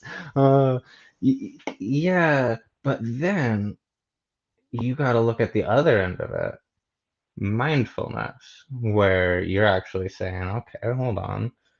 Let me go outward too and say, what am I feeling right now? What am I smelling right now? What's in the air? What's in all of these things? Colors from the external information. And you wait with that information, and you sit with it, and you know, okay, I'm not gonna just respond, not just gonna respond to what's happening. I'm gonna be like, what is this sensation? And sit with it. And you sort of meditate with the sensory information. And this, okay, this is where I'm going to start drawing it back to some quantum physics, where you brought up a very good point. You brought up a very good point with the observer effect. Like that's absolutely very much the case when a lot of these scientists are.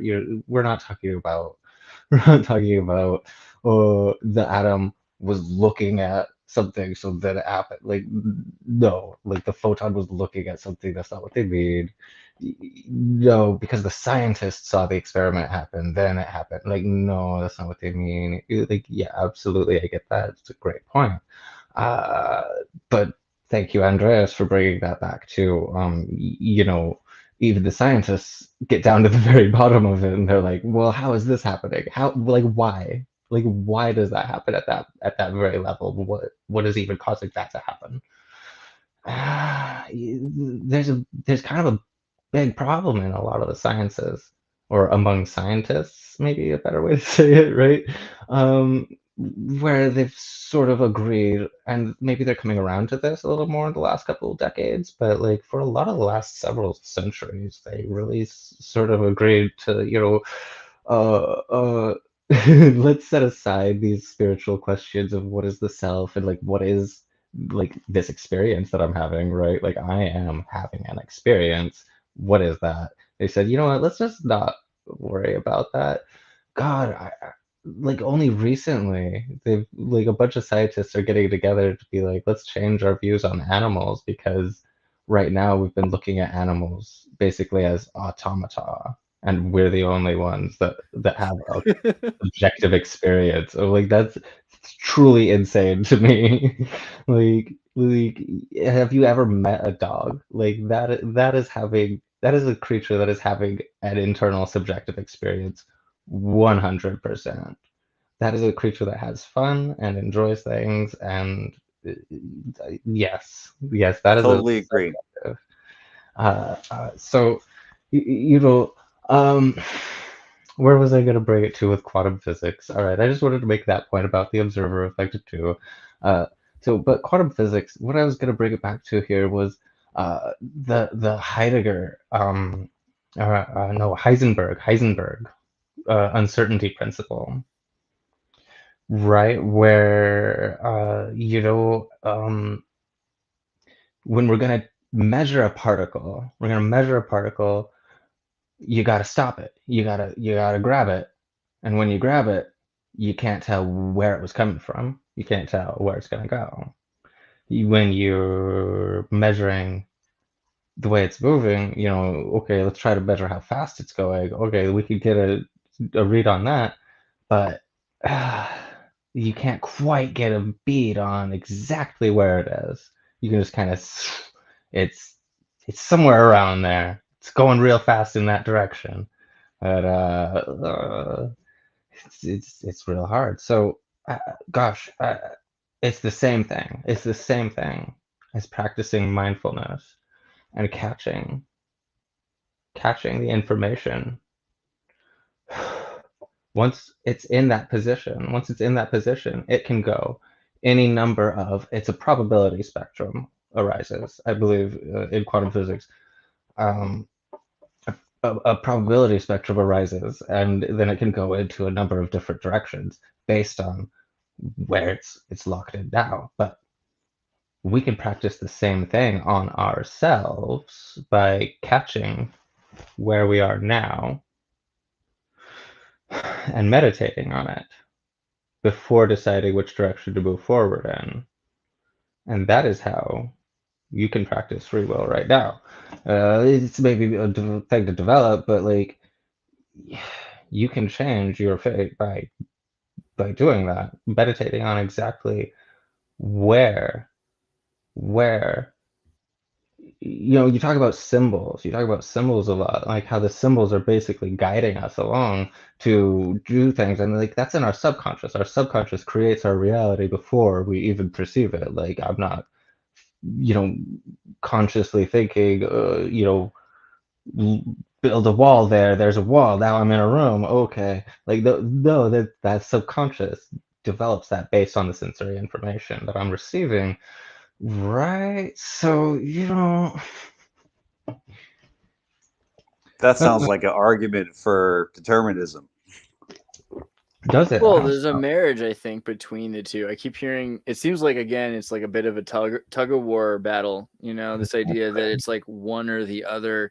And we're not saying that there isn't a certain amount of physics that define your reality. I think that's kind of the point that Gennady's making, is that those physics actually encourage and increase the capacity of things. Like, so data recording is so important, right? Like the idea that DNA can record so that your next generation has this idea on where to go off of. And then this idea of meditation, which it might sound like just, philosophical, but in a physics sense, being able to be non-reactionary and making your own choices it's like a great example of how things should work, where you're born without all of the knowledge the trauma that your parents experienced, but you do have the data recorded. And this data is really valuable because it gives you an idea on how to mutate next, right?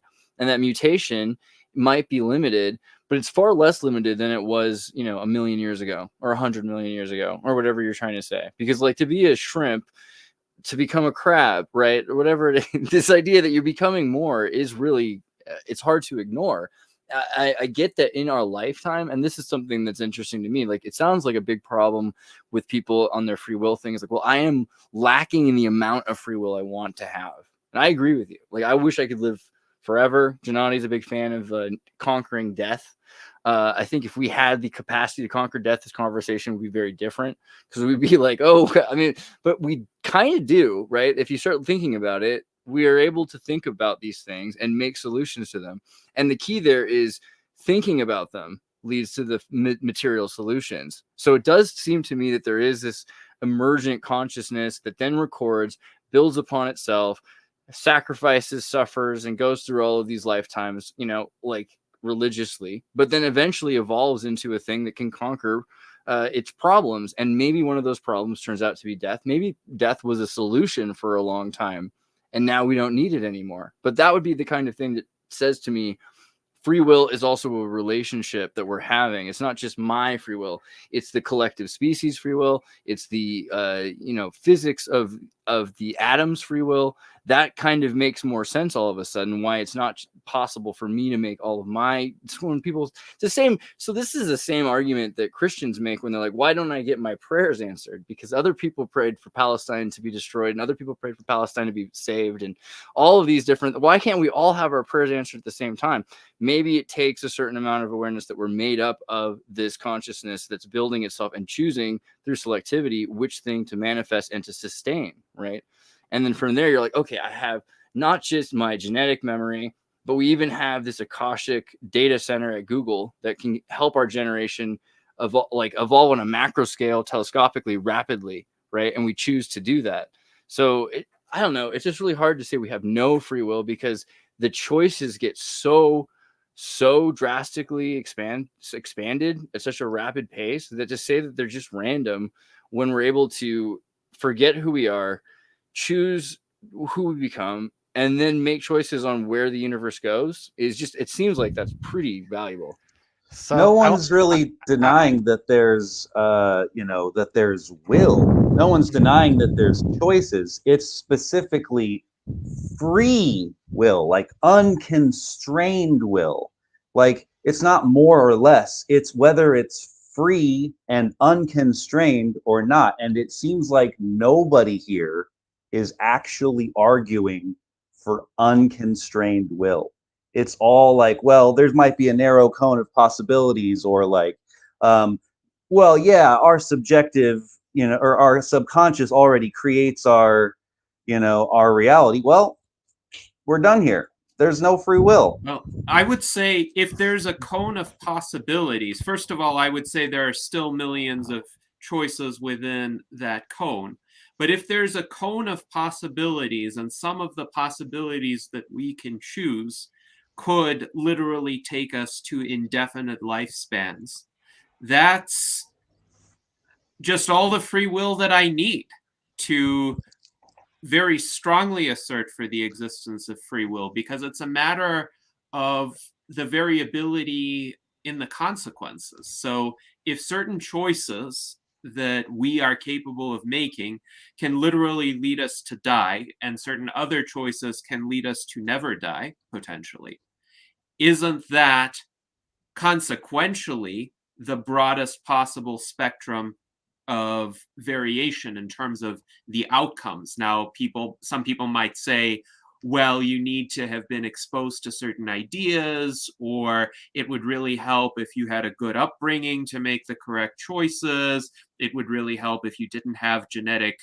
disorders, if you didn't have Down syndrome. It would help if you were actually human and not a cat or an amoeba.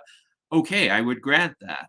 However, if being a genetically fairly typical human with the fairly typical influences that a fairly typical human in the early 21st century had, we are literally capable of a range of choices that goes from us dying very quickly to us potentially never dying.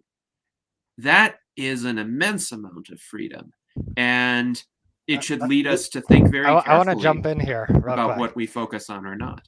So I'm noticing like a perspectival gap between the two sides here. Punch from Gennady, straight to ding, ding, ding, ding, ding, pulling in Seth. Sorry. Yeah. So I kind of want to bring up this perspectival gap that I think needs to be reconciled here to get a little bit more clarity in how we're communicating on these issues. So it seems like the no free will perspective has this backward looking focus. It's like, what are the prior causes that lead to this choice? And it seems like the free will perspective has this more forward looking focus where it's like, oh, but if I do these things, I get more and more choices. And isn't more and more choices free will? And I think the key question is, like, maybe you originally have 3 choices, and then you like focus, you meditate, you calm down, you slow down, and maybe that process opens up 10 options. You're like, ooh, meditation opened up more options. That's free will, right? But the question is, were you free to do the meditation? Did you have ADHD? Did you have all these other things that prohibited you? Like, what are the prior factors that allowed you to have more options, right? You know, it's interesting that you bring up ADHD because yes, I do have ADHD. Self-diagnosed autistic, but definitely diagnosed ADHD since I was a little kid. You know, they had me on the I forget the specific medicine. It wasn't Ritalin, but it was one of those for a few years. And you know, at a certain point, 12, I think, I was like, I am not taking these anymore. I'm like more fun without it. I'm not gonna do it. It's really boring. It's really boring. I'm just like, this is boring. I'm boring. I don't want it. Can I jump in real quick? I mean, it's been more than an hour, I think. I Oh haven't my gosh. spoken. I'm sorry. Yes. Okay, so I would just like to reflect on our debate, and I would like to clarify a few things. So one of the things is that we be aware of what kind of definition of free will we are working with.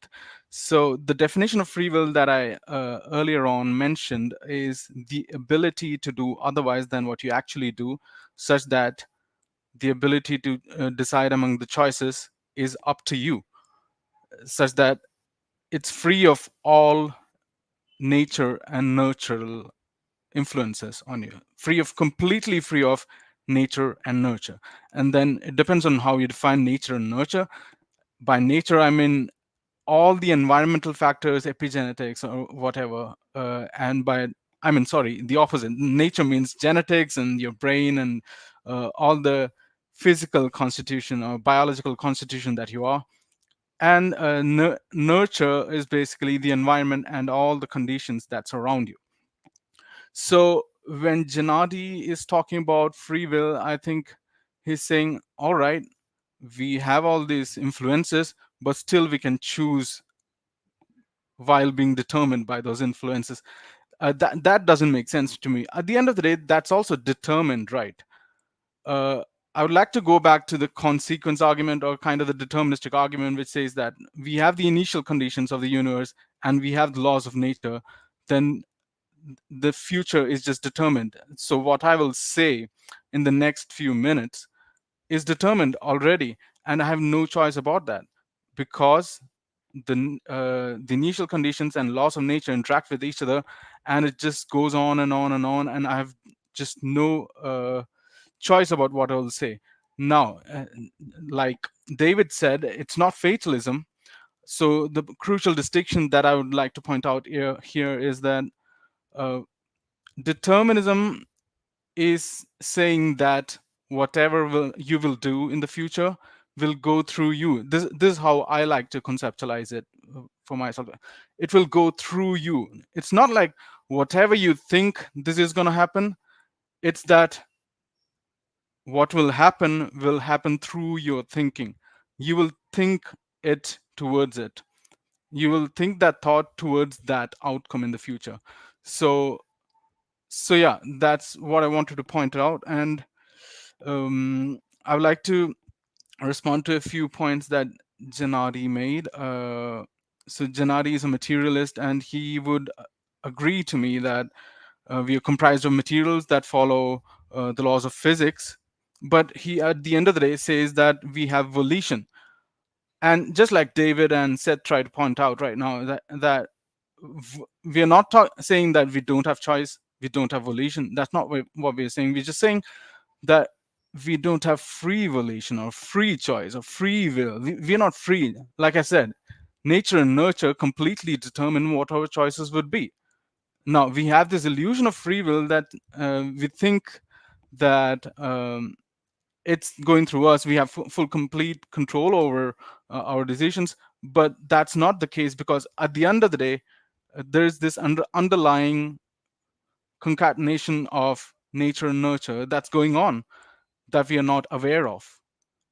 So whatever decisions or choices you're making, that concatenation of nature and nurture is at play that we are not aware of. And the fact that we are not aware of that itself is the illusion of free will that we are working with. So the volition, like I said, it's not free volition. It's not to say that we don't agree that volition exists or that voluntary actions are different from involuntary actions. Voluntary actions are different. They have a different phenomenology. They have different experiential content. Like we have this, like suppose I'm trying to lift up this mouse. Volitionally, I can either lift up or not lift up. So it's different. It's different from reflex action or some unconscious action that we do. Like it's different from when like someone touches me from behind and I'm scared, the limbic system is at work, and I just try to fend off or try to save myself from that. That's reflex, and that's not voluntary, it's involuntary. But voluntary actions have a different phenomenology. We feel different. It feels different, it's experientially different. We have an expectation of what's going to happen, but that doesn't have much to do with free will. Whatever volitional action that we do, whatever volitional decision that we take, is still determined. So another kind of example that I would like to give you that would help you understand this is the two types of I would like to just boil it down to two types of systems that are in our brain.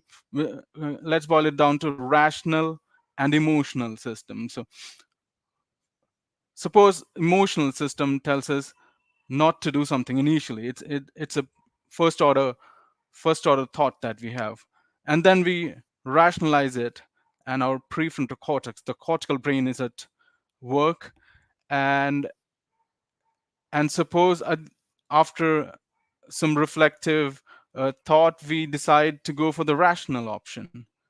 Okay, we go for the rational option, but we don't know what weight, we didn't determine consciously what weight the rational option will have while lifting up this mouse, for example. We don't determine that. So let's suppose that we take hours of deliberation between two choices, whether to lift up or not to lift up. We are sitting there for hours and thinking, should I lift up this mouse? Should I not? After we just switch over between these choices. Oh, let me lift it. No, let me not lift it. And just goes on for hours. And at the end of the day, after a few hours, we just decide, oh, let me lift it up. You don't know why that lifting up thought had that much amount of weight or why it overwhelmed.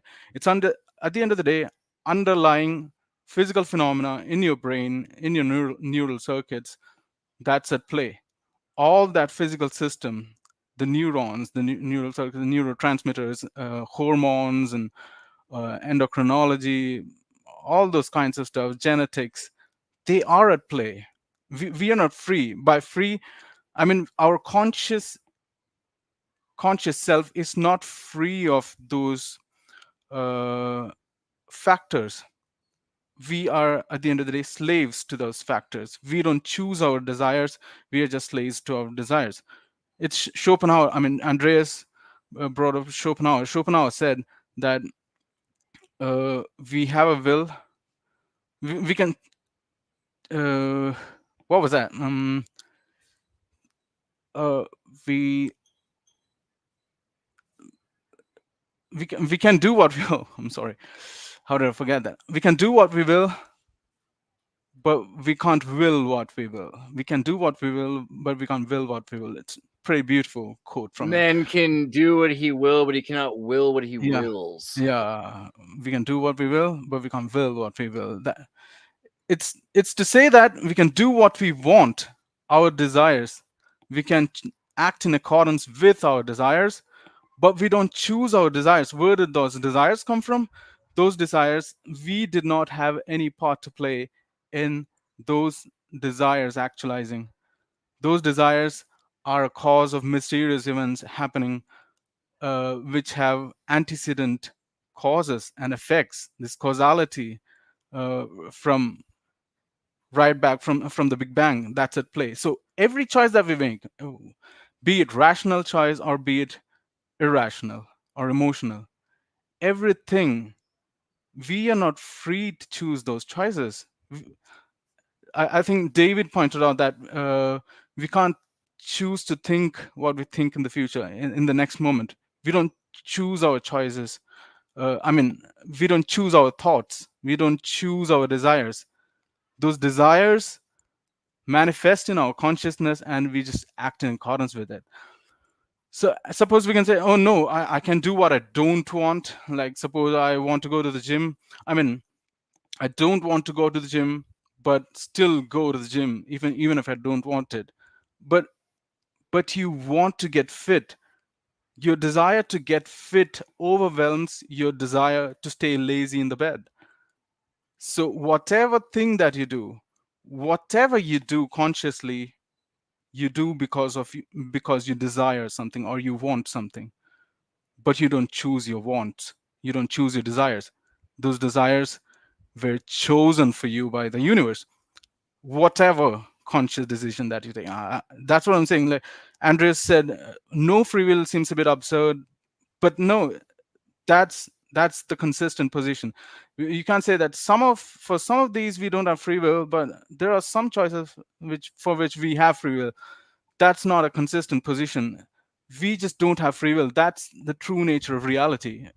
Because to say you have free will is like to claim to be God, or to say that nature and nurture don't apply to you, to act like that you're choosing from some position outside of your context and your ideas, like you're choosing from a unconstrained, unconditioned, uncontextual perspective, right? That would explain a lot about me, actually. That's what it means to be free. If you're not saying that you're free in that way, then that's not the kind of free will that we're talking about. We both agree that we make choices. No one's saying that we don't. It's whether those choices are completely free or not. And nobody, it doesn't even seem like Gennady is really even saying that he really believes that he in his first comment, he said, this doesn't rule out influences. No, by definition, it does rule out influences. That's what we're talking about. If you're influenced, then you're not free. But an if you have influence isn't the you're same not thing as free. being completely foreordained. So an influence could be a probabilistic kind of influence. And by the way, my cat is chiming in and saying that she has free will. I can interpret what she's meowing about right now. But anyway, I'm going to lift up my mouse here, but I didn't have to do that because there's nothing really in my intellectual background or my life history that necessarily says I would have been more likely to lift up that mouse in response to Curiosity's comments, as opposed to just being like this and using my mouse in an ordinary fashion. But I did it because I chose to do it, and that doesn't necessarily mean that I could become a professional basketball player tomorrow. So there are still constraints, and there are still influences on what I might want to do. However, I have enough agency within those parameters that I can still determine myself many of the outcomes of my life because I want to, not because something else led me to that. Now, I want to comment on something Seth said, because I think this was an apt observation that he made, that the proponents of determinism tend to look backward in terms of what caused a particular decision or a particular chain of events to come about. And the proponents of free will tend to look forward and say, well, what is the range of available choices? What could happen given possible chains of causation going forward? Can we cause one of those chains as opposed to the other? And I actually don't think that there is a conflict necessarily. So if we look backward, obviously, the events that have happened, and they're all compatible with the laws of physics. We can explain them by reference to the laws of physics. But that doesn't mean that those prior configurations will absolutely be able to tell us what's going to happen next, even if we had all of the knowledge, all of the information, super processing power. So it's not just the limitation of our foresight as finite biological beings that prevent us from foreseeing that.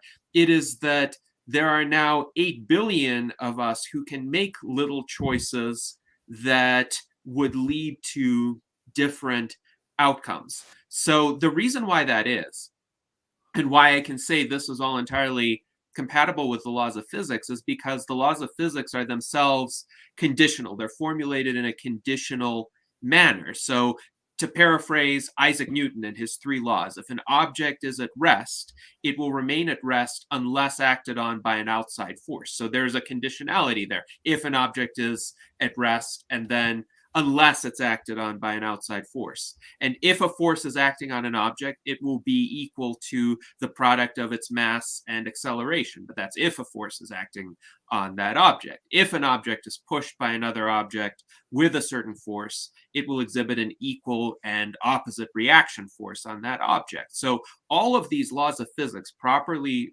rephrased, will entail this if component to them, which renders them conditional on the given situation and raises the question, what brings about the situations wherein those laws manifest themselves? So I would say at any given moment, we have a range of choices, and they could be little choices. They could be a choice like, do we raise our mouse or do we not raise our mouse? Do we move our finger or do we not move our finger? But the sum total of these choices exercised by all of us, and we are all doing this to some extent, can lead to radically different outcomes over time. And maybe some people's choices are more important than others in affecting those outcomes. Maybe some of our choices are more important than others, like the choice to jump from a 5-story building or not to jump from a 5-story There's building. also That a will different- probably be a crucial choice for each of us. However,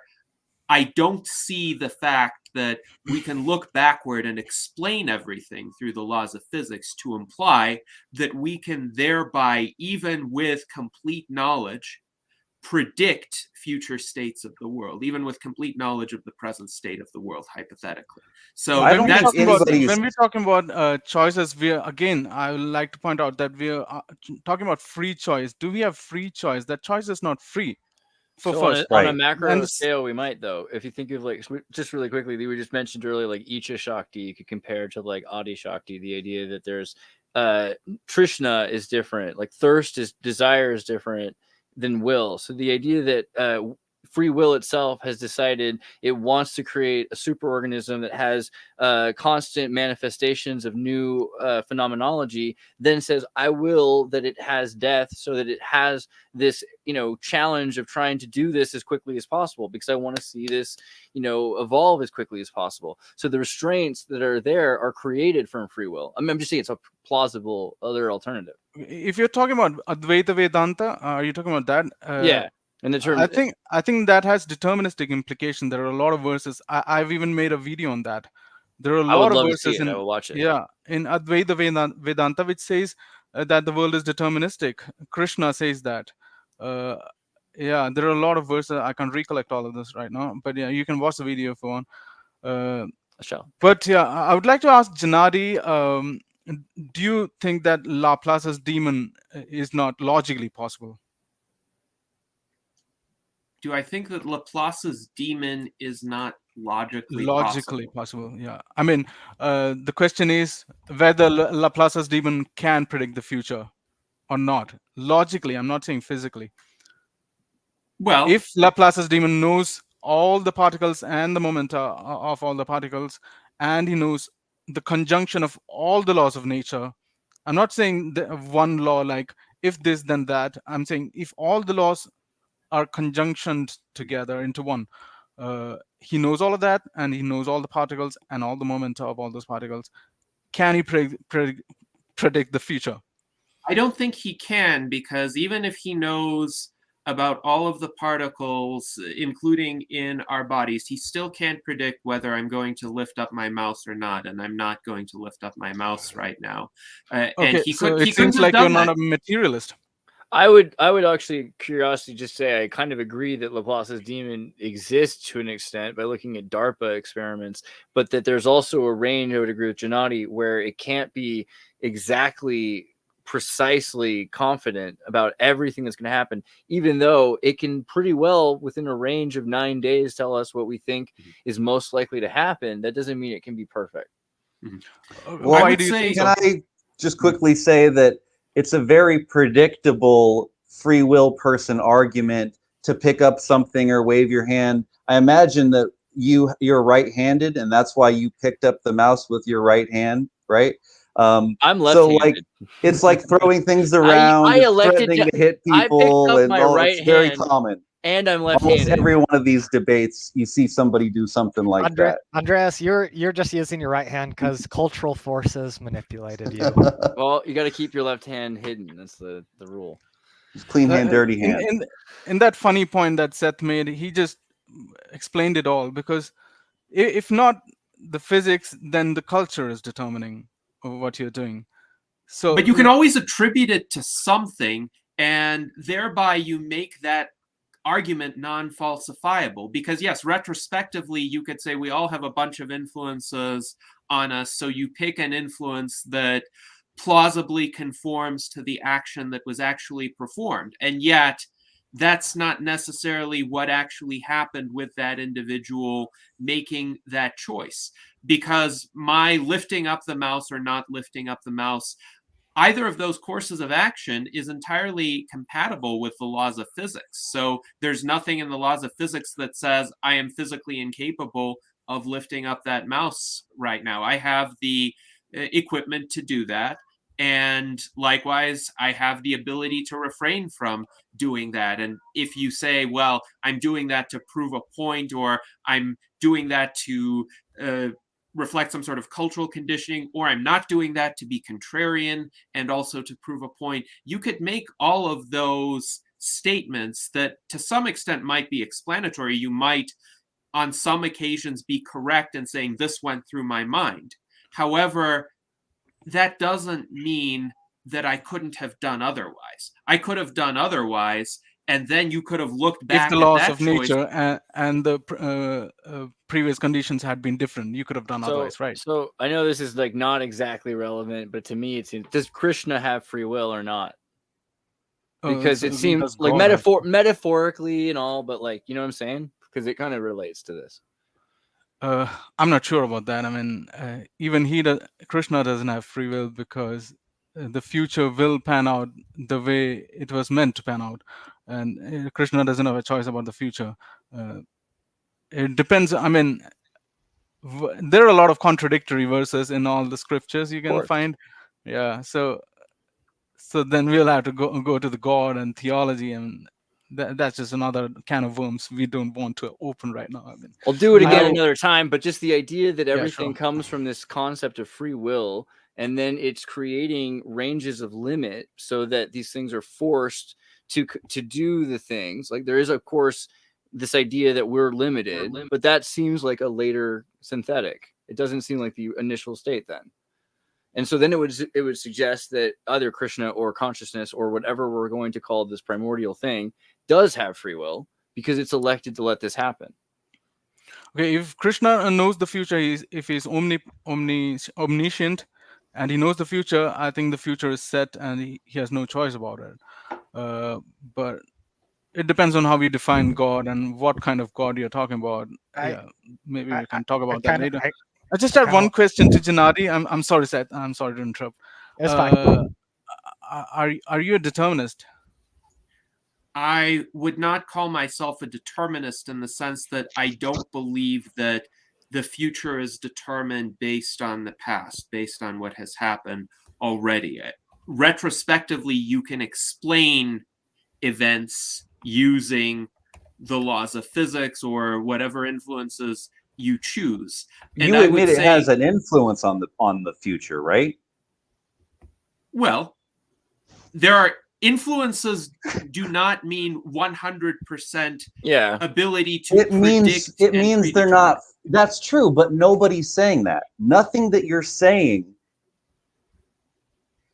is in any way contradictory with what I or what Curiosity is saying. Every single thing that you hold on a second.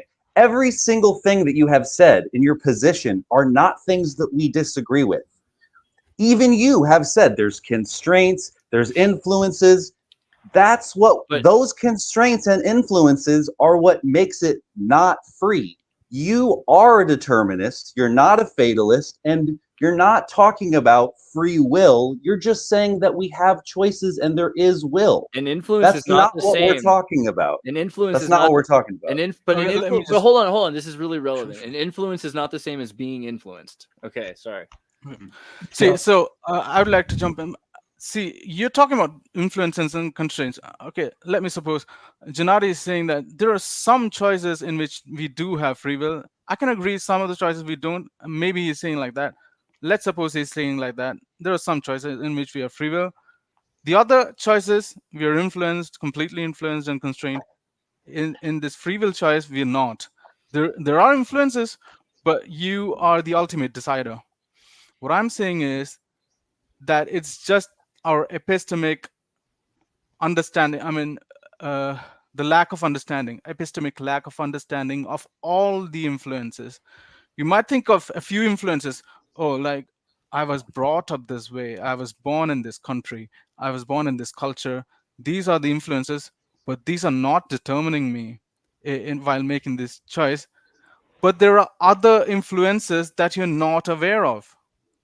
The other influences I'm talking about are the things happening in your brain, constraints of laws of physics, and all those things. You're probably not accounting all those influences while you're saying that free will does exist. You're saying that, okay, some influences do exist, but I'm the ultimate decider. But what are you? You are a collection of those atoms, and you are bound by the laws of physics.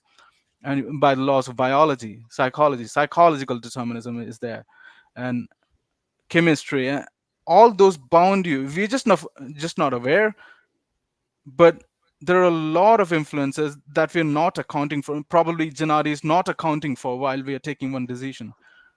I feel like if you were to look at the political body of the human organism, you think of the different aspects of like a tumor emerges when there's a mutiny, right? So there is a lot of levels where it is. These things are an accumulation of choice-making cells, or even it sounds like it goes even more low, like, and then up. Well, now we have a political body of these organisms that are making decisions, and you can see how that doesn't work out for everybody either. But they're still made up of people that make decisions. And if governments were to say people don't have personal ideas and choices and emotions, it would be ridiculous. So I feel like that might be the same thing when we say that these cells, how could these cells really care about what happens to them? Well, it seems like according to medicine they do, because otherwise they get really upset at the body, right? And if you go back even further, structure. Sorry, go ahead. No, go ahead, keep going. Suppose your primate brain is trying to force you into an emotional decision. I had mentioned this point earlier, and you're thinking, no, I have free will, I have to make the rational decision or something. That's what you might be thinking is free will. I have to make the rational decision, and I'm in control. Like I said earlier, the rationality itself, you are not free to be rational. You were just convinced by that rational argument.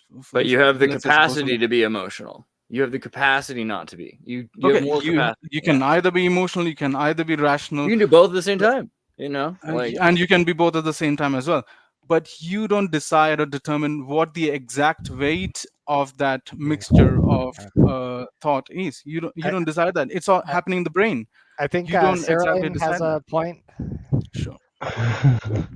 Oh, I'm sorry. Thank you, Seth. I had just been wanting to jump in here for a moment because, David, you had been saying that none of us have been addressing your main point here, right? That freedom is essentially no influences, no constraints. You need to be absolutely like, oh my God, I'm God, free from like, okay, yeah. That's like a very extreme, like almost, I would suggest, to the point of like uselessness sort of view. Like that's why people reject free will. Though you can't, it's a useless way to look at it because I agree. Well, but that's a straw man position because no, nobody who actually advocates for free will believes that we can make any possible choice. We can make a wide range of choices subject to certain influences or constraints that do not predetermine the specific choice that we're going to make. So there are some extreme positions. One is the straw man position that we are completely unconstrained. And the other extreme is what Curiosity articulated, that we are slaves to everything, to either our reason or our emotions or our evolved impulses or our subconscious, or to a stack of influences that we can go into as deeply as we want to explain why every action was predetermined. So what I'm saying is there is a kind of golden mean between those extremes that acknowledges that we are subject to certain influences, but those influences don't completely tell any potential observer what we're going to do. We still have a wide range of actions within some set of parameters, and maybe some people have a wider range of actions than others, and they can shape the course of the future of humanity. And on a cosmic scale, right? Because we might say that there's this common task, but the fact is everything is possible. It's crazy how much is possible and is happening. And so if you're looking at it from this individual perspective, you might lack a bit of free will, but if you're looking at it from the entirety of not just humanity, but existence, it seems like it's coming from free will, and it's allowing for everything to happen through you, through me, etc. Now, it would depend Yeah, Seth. Just a quick thing is like, what's the obsession with the adjective free? Because like when we talk about consciousness, we don't say I have omni-consciousness. We just say I have consciousness. Yeah, And but we if I can talked agree to about that. Vishnu, I would say It's he like, has omni-consciousness, right? We've talked about right, gods. but we I'm don't. a big We fan of don't. looking at it from macro and micro scale. If But we're going to evolve into the perfect that's a thing really possible. great analogy because we don't believe Vishnu exists. But So we don't believe capable of omni-consciousness becoming exists. anything, right? We're believing Right? science can make anything possible. We're gonna become an immortal being that's omnipotent, omnipresent, knows everything, has avatars. Tell me where to stop. Like we're gonna create the things that you're dreaming of. Okay. But the problem is that we reject the usage of a magical adjective. Free is as magical as omni. Right. It's as magical as universal. It's too powerful of an adjective, and it's not appropriate for the situation. Right. So We believe free. we have Are highly we conditioned defining will. free? We have choices. It's just not that it's unconstrained or free. Thank you. It's informed by something. It's contextualized. It's so maybe we're beating a dead horse here. Let me offer up a potential alternative question. If you're interested, is anyone interested in exploring a different I guess realm we'll have of to hear it questioning? before we know if we're interested or not. Well, I'm curious. I would like to ask Cyrelin about the combination problem. Like I don't know if you've heard of this problem. It's a problem for people who believe that consciousness is primary and that everything has consciousness.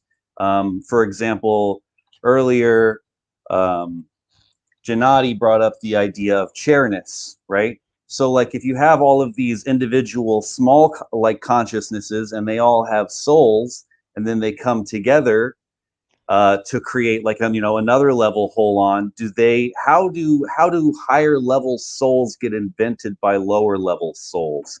That's the combination problem.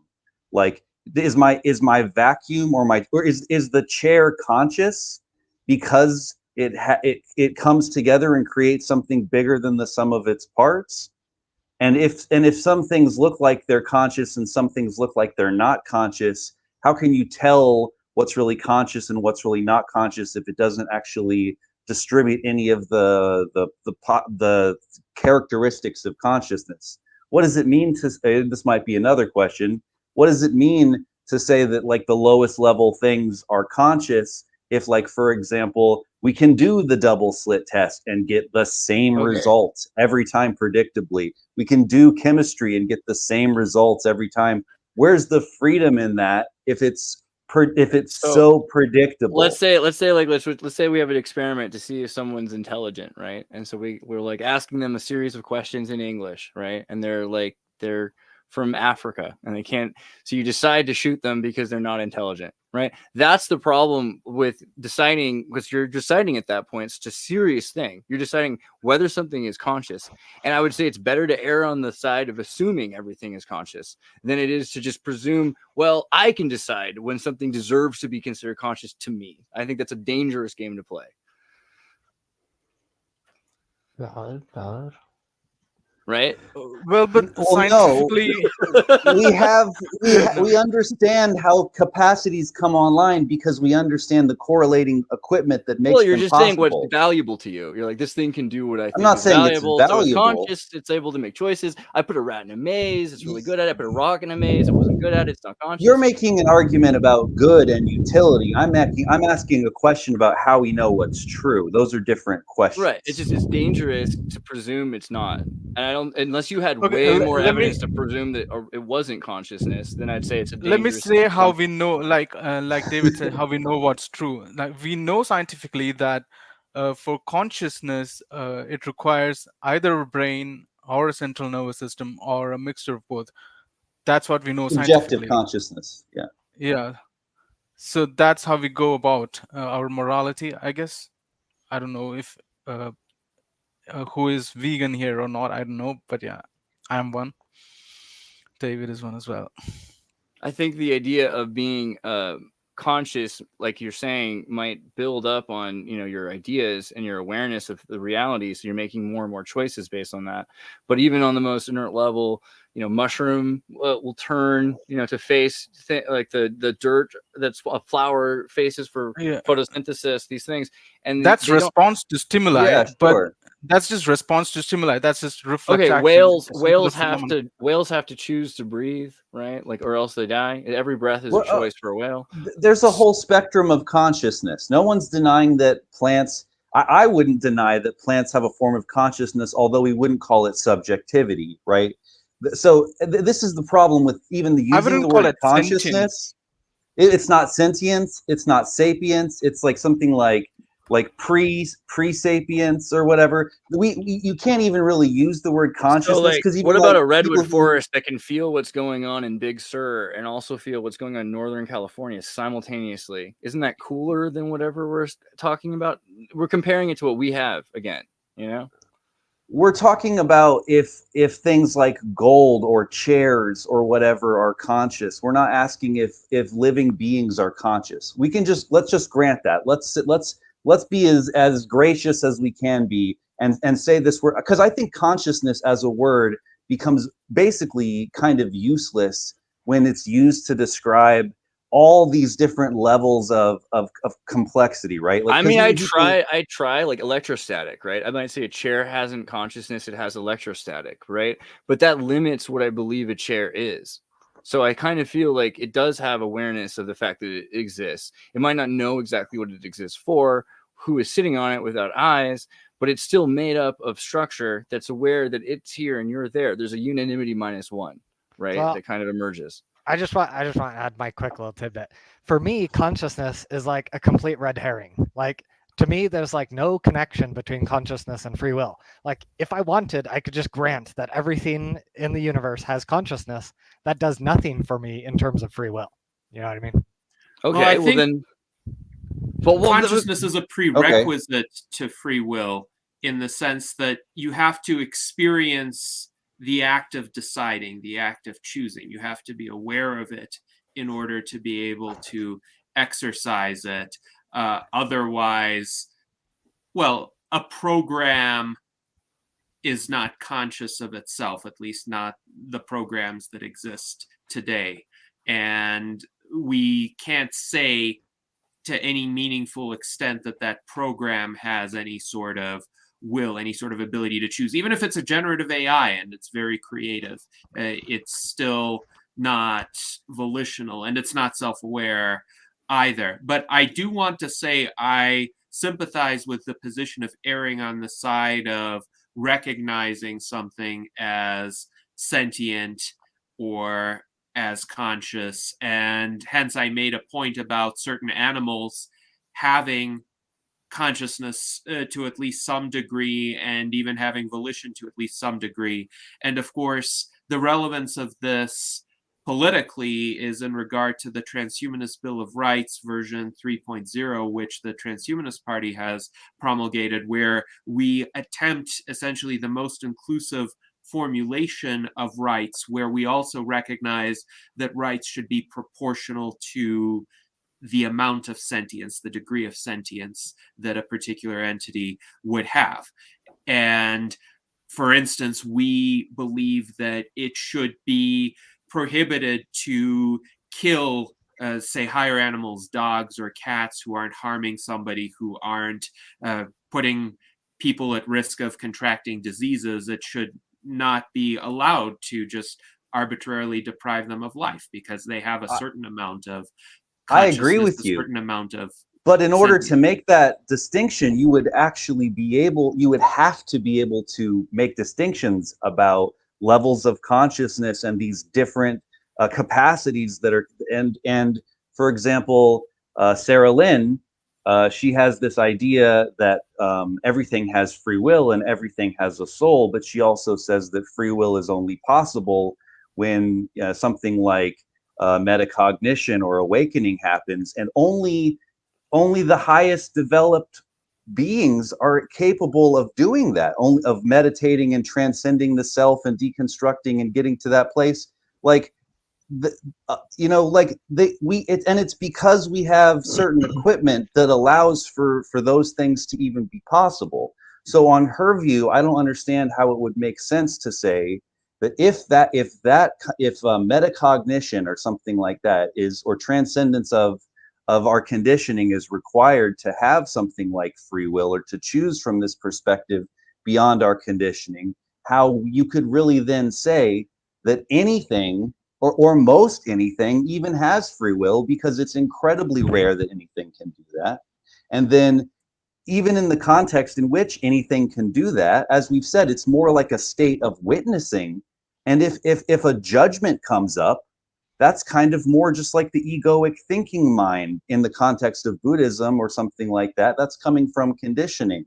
That's like the same voice coming in through the back door. That's not coming from metacognition.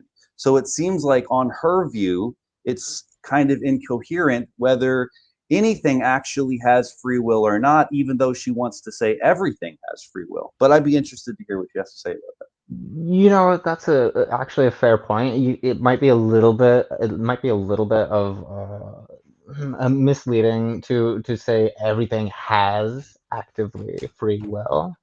I would suggest that the active exercise of free will is indeed quite rare, like you're suggesting. Like it is actually rare to have that moment of clarity where you can make the choice and change.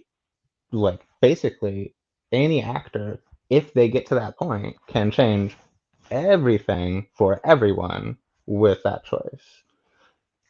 Who knows? Are the Sterling, smallest are the smallest things, like, is a plant capable of that? Like, do they have the equipment to be able to have metacognition and transcend their plantness to be able to have free choice in terms of That's what a good chemicals it question. wants?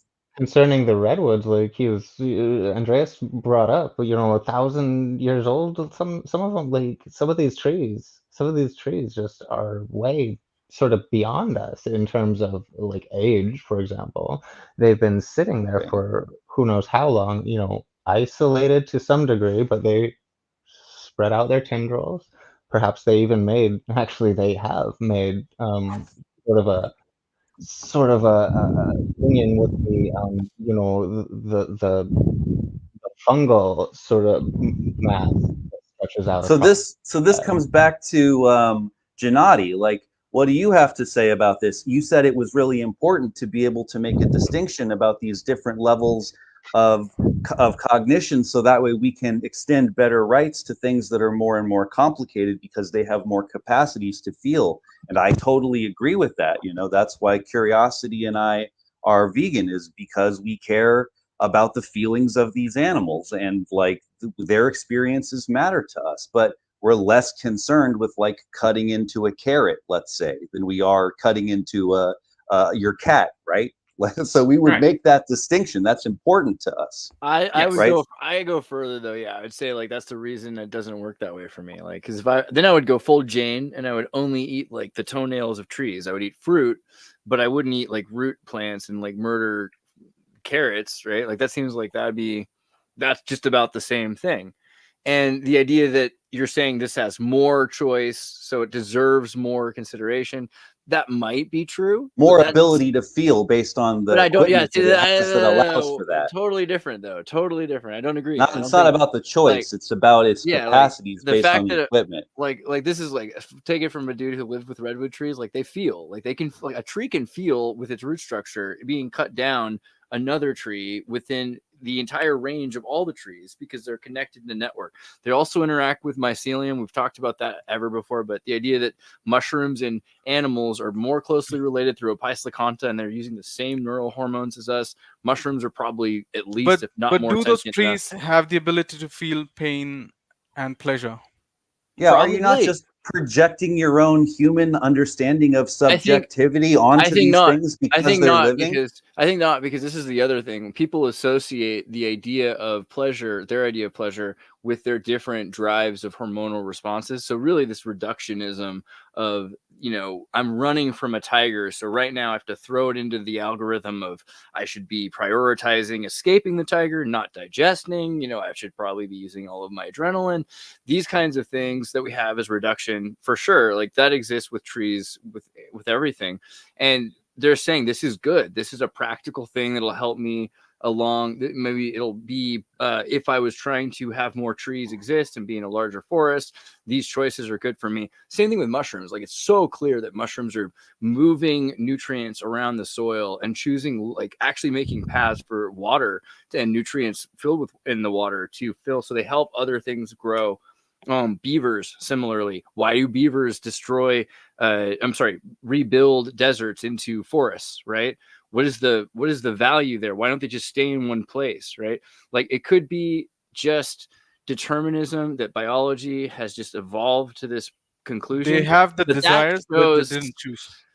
That's, again, to me, it says that Vishnu's got free will, right? And then we are just like the creations that are having the limits, these minor limits, by the way. Like, so you're, again, like, whether we live for 80 years or a million years or something like that, you can do so much in a week, right? Like, so the idea that these limits mean that we don't have free will, I feel like that's almost spoiled, right? Yes, I agree with you, Andreas. I think maybe our main difference is actually in the meaning of the term free, because I think the determinists are claiming that to be free is to be completely unconstrained. You can do anything you want, anything possibly that you can imagine. You have the ability to choose. I wish I was a squid.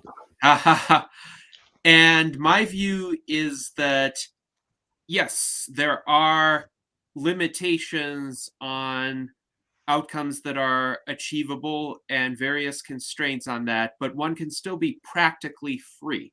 And the analogy I would make is to the political context. So we could speak of certain societies or certain states of the relation of the human being to one's government as being free or unfree, or as being more free or less free. So we are not completely free right now in the United States. I'm sorry for those who thought that we were, but we're not. We have various constraints. Some of them are really unjustifiable constraints that we have had imposed on us, and no good political theory would justify those constraints. However, could we still be said to be freer than people in North Korea? I would say so. Could we be said to be freer than people in the majority of the world right now?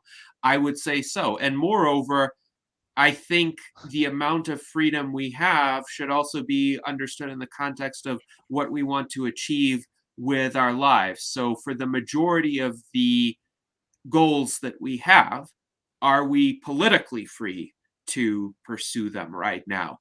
I would say still that is the case, even though some would say, some political libertarians would say with some justification, that scope of free action has been narrowing, and it has been narrowing to an alarming extent. But still, we can achieve most of our goals. So we are mostly free politically in the United States. So this is an analogy. Going to the realm of will and choice, we are mostly free, I would say, to make the kinds of choices that would have the outcomes in our lives that we would want to have, either in terms of what do we want to achieve for ourselves, or how do we want to treat other people. So we are free to make moral choices. We are free not to kill people. We are free not to transgress against them in significant ways. And I think that's very important as well. That doesn't mean we're free to make every single choice that somebody could conceive of, but we are free enough to make the choices that matter. And that, I think, is the free will position that I feel like we could probably make those happen eventually. Even if I can't do it, if I come up with something, I bet you in a million years it could happen somehow. Sure. Through technological progress, through uncovering that chain of causation that would lead us to eventually be able to make that choice if we live long enough, and hence I'm a proponent of indefinite life extension as well. Gennady, I have a question for you. It seemed like on one hand you wanted to err on the side of caution and extend the idea of everything being conscious. On the other hand, it seemed like you wanted to make an important distinction about levels of cognitive complexity. Where did you actually come down on that conclusion? I don't think I understood.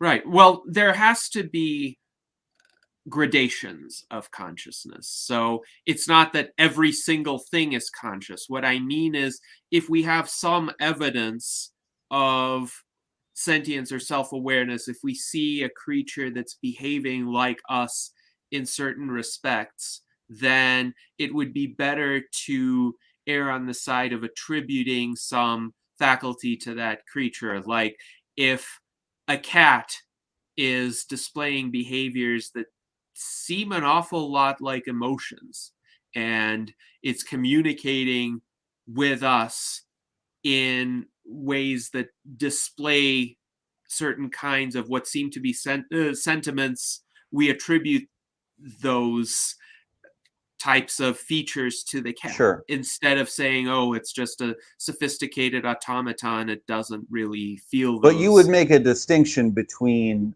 cutting into a cat and cutting into a carrot. Absolutely. Absolutely, I would. Yeah. And I don't think the carrot is conscious. I would make a distinction too. I just am saying, like, it's still a thing, right? Like, yes, it's still a thing, but it doesn't have feelings like a cat does. Okay, like, make it different for you. Like, imagine that you come across a desert, and in the middle of the desert, there's one little dandelion, right? Just a single dandelion, all right?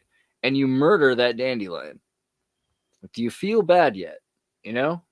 Like, if there's ways to look at it. You could be like, oh, well, there's so many carrots. Like, there's so many carrots. I think life matters.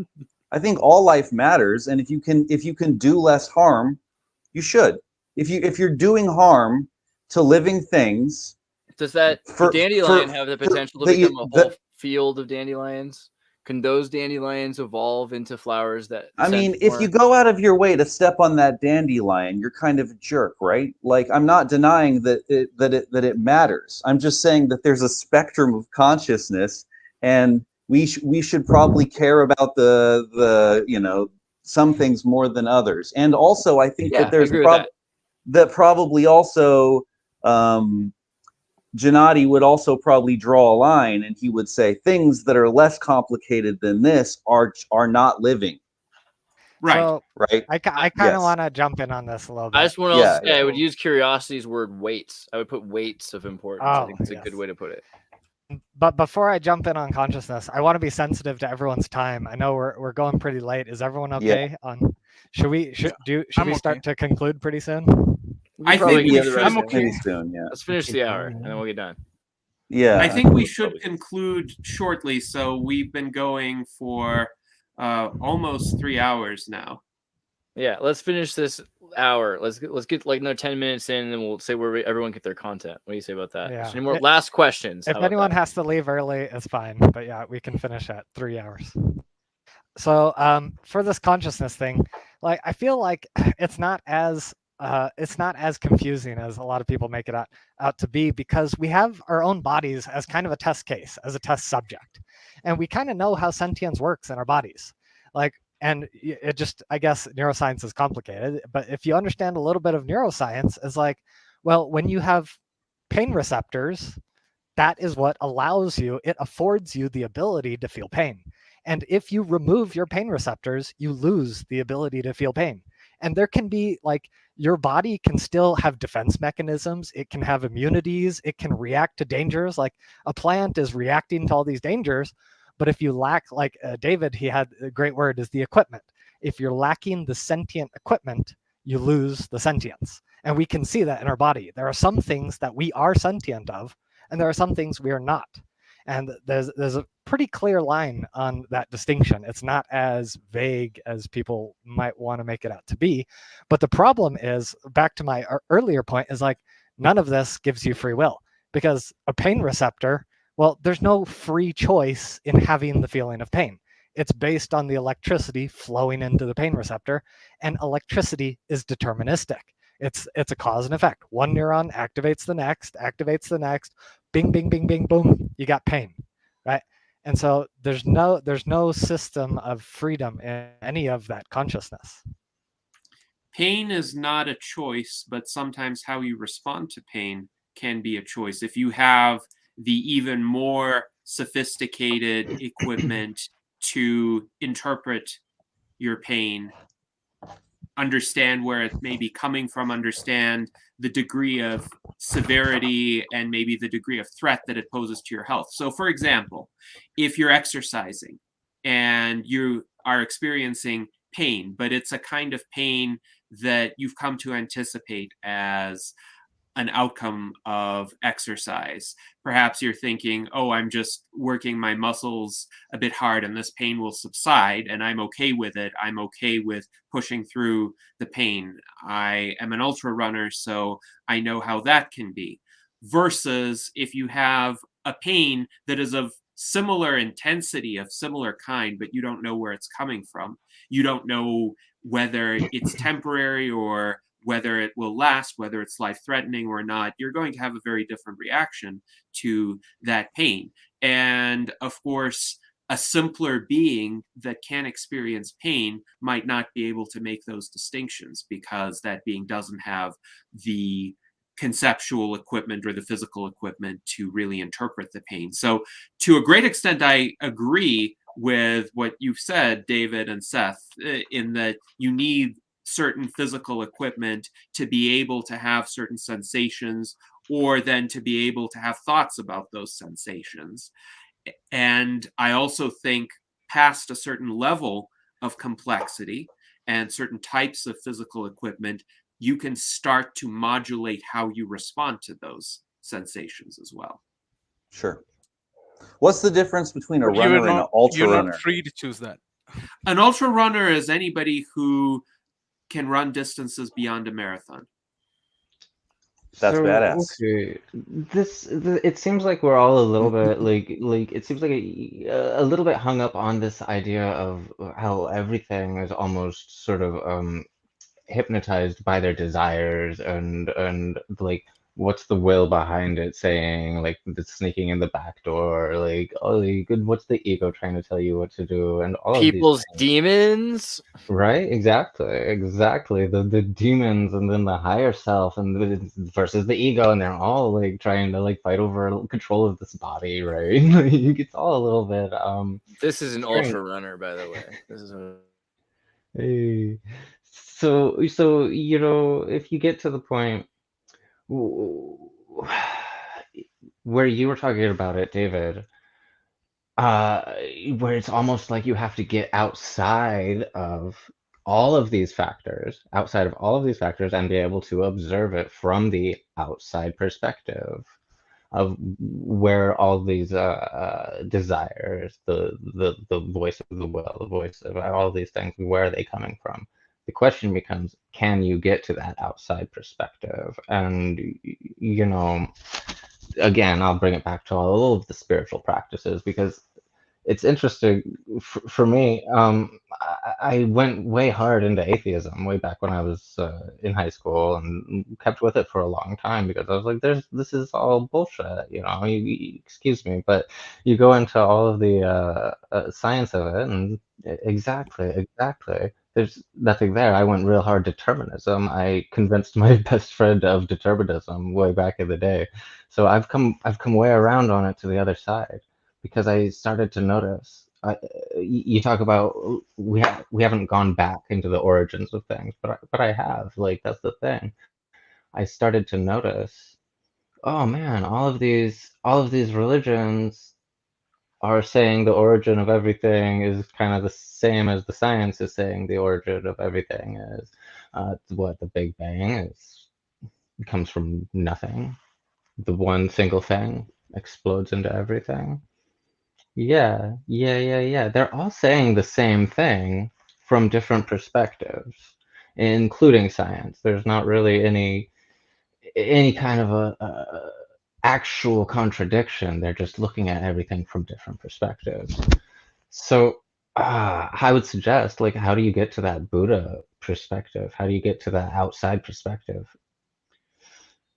Yeah, but can the smallest units of things, like, can they get to that Buddhist perspective? That's what I was asking. Like, can a carrot become like have that's metacognition? not the smallest thing. That's not the smallest I thing. know, no, I Let's know, go. right? So Let's go to so ribonucleic acid. Can okay, ribonucleic yeah. acid do that? Can a cell do it? Like No, because the ribonucleic claim. acid. Let's go. Let's go to Okay, quarks. but the Because claim that's what it was is, right? That's what ribonucleic acid is. It is the that. claim was that that the universe is built from free will all the way down and back. But then Yeah. at the same time, the other claim was that like you kind of have to get to this Buddha perspective to really have the free will. What do you think's And more? so then the question is, are these lower level things capable of that It's chicken or the egg. out their equipment? What created what? Did free will choose to create limits, or did limits come up with free will? Which makes more sense? It's way more likely that free will decided to create its own limits than it is that limits somehow expanded to the probability that we're talking about a phenomenological diversity that we're talking about, right? It makes more sense that we started out with free will and had those limits. Well, raise your hand if you're an emergentist. I mean, I something emerges. I mean, thinking that complexity emerged. It wasn't like there, because I mean, you're kind of putting the fruits at the roots, right? If you're saying that like there was a consciousness, this I'm fruits at the roots. Fruits at the roots. This individual subjectivity that chose to do all this, like you're kind of like saying that there was this developed thing that then created development. That's me. I picked that one. So like, where did that come from, right? Like, where did that come from? Where did the thing that burst into everything come from? Like, where? Right. Well, on the scientific view, it's just like the universe recycles on itself. There's not in science. It's not from nothing. In science, they don't, first of all, they try not to make really claims about what happened before the Big Bang. There's just theories about it. But it's like the Big Bang, Big Crunch is like an option, or maybe the Big Bang is on the other side of black holes, and the universe is like, they have other ideas, but no one really says that it came from nothing. It's like it maybe like came it was from forever. Yeah, like the energy just recycles and moves around. No one's saying that like there was. Scientists don't believe that there was a being of beings beyond everything that came from nowhere. There probably was though, right? Like, let's be real. For there to Why be like postulate a this? determinism? I'm just gonna be real. If something had to be infinite, why can't the universe be infinite? Why do you feel the need to postulate an extra entity? Well, I to think explain the universe. I mean, this is a completely different conversation that we should save for another time.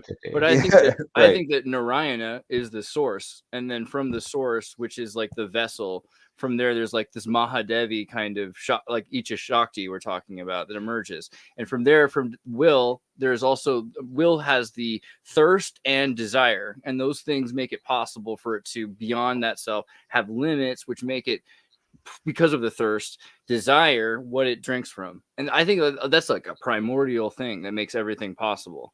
So that is my I also think it's also proven by looking at geometry, like we talked about. If you look at this natural nanostructures of reality, if you look at double helixes of DNA, if you look at how things are held together, that diamonds exist, that carbon can be diamonds, it just seems so ridiculous to me that we're pretending that we're getting to like levels of sophistication that we're going to come up with diamonds, when diamonds are where we come from. We learn from diamonds, right? That's to me like obvious. Like that's the primordial thing. Like it starts out perfect and we just try to copy it until we get better at it. We gotta get curiosity. Starts with desire. In Hinduism, yeah, I've heard that it all starts with desire, like Vishnu's desire, like you said. Are you a Hindu? I mean, I practice Sanatana, but I wouldn't say I'm a Hindu per se, but kinda, I guess. I'm also a Mormon. What's your dharma? Yeah, right. Like I was raised Jesuit Catholic, but I'm part of. There's a mixture of all that. Yeah, ex-church. Now you're gonna be a transhumanist, like Gennady. I just sort of realized today that probably the main thing that I've actually legitimately been almost practicing worship, from what I've come to understand, is Matangi, the goddess Matangi. That comes, as I understand, is the ninth that comes before Kali. but it's a little, yeah, it's the goddess of the spoken word and music, and it's a very kind of an interesting mythology. Yes, yes, where the gods are eating and they drop leftover food, and it's like cursed and nobody wants it. It's like infected with like I don't know, godliness or like godly saliva or some shit. And she springs up from this and asks them, "Can I have some?" And that is like a sacred thing here. It's like she's the residue left, the spiritual residue left after everything else dies. And you know, like, oh, it's very it's a trip. So I'm sorry, I just wanted to don't let me take I had over. a question for you regarding meditation. So when you meditate, don't you feel that the thoughts are just arising in your brain, in your consciousness? I'm sorry, they're just popping out of nowhere into your consciousness. You're just witnessing them. You're getting aware of the thoughts, but you didn't author them. Are you not able to subjectively feel that when you meditate? Like that is the thing. Mm, y- if you can get to the point, if you can get to the point where you can sort of just hover at the subconscious state where it's almost, almost that dream state, almost, but not quite, and you're still able to observe reality, you can sort of start to see how the symbols are coming in unfiltered. Like, exactly what the symbols are, and you start talking about symbols like you want to talk about epistemology, like, and how we understand things are true, how we're getting to the bottom of everything. Very much what I've been doing my whole life is getting to the bottom of language. That's the symbols behind everything, and they say in the beginning it was a word. The Tao is not, the named thing is not the Tao, but the nameless thing is the Tao, right? It's nameless, you can't be named. But the named thing is the mother of 10,000 things. Once you start with saying, this exists, boom, everything exists. I I don't didn't get the answer to my question.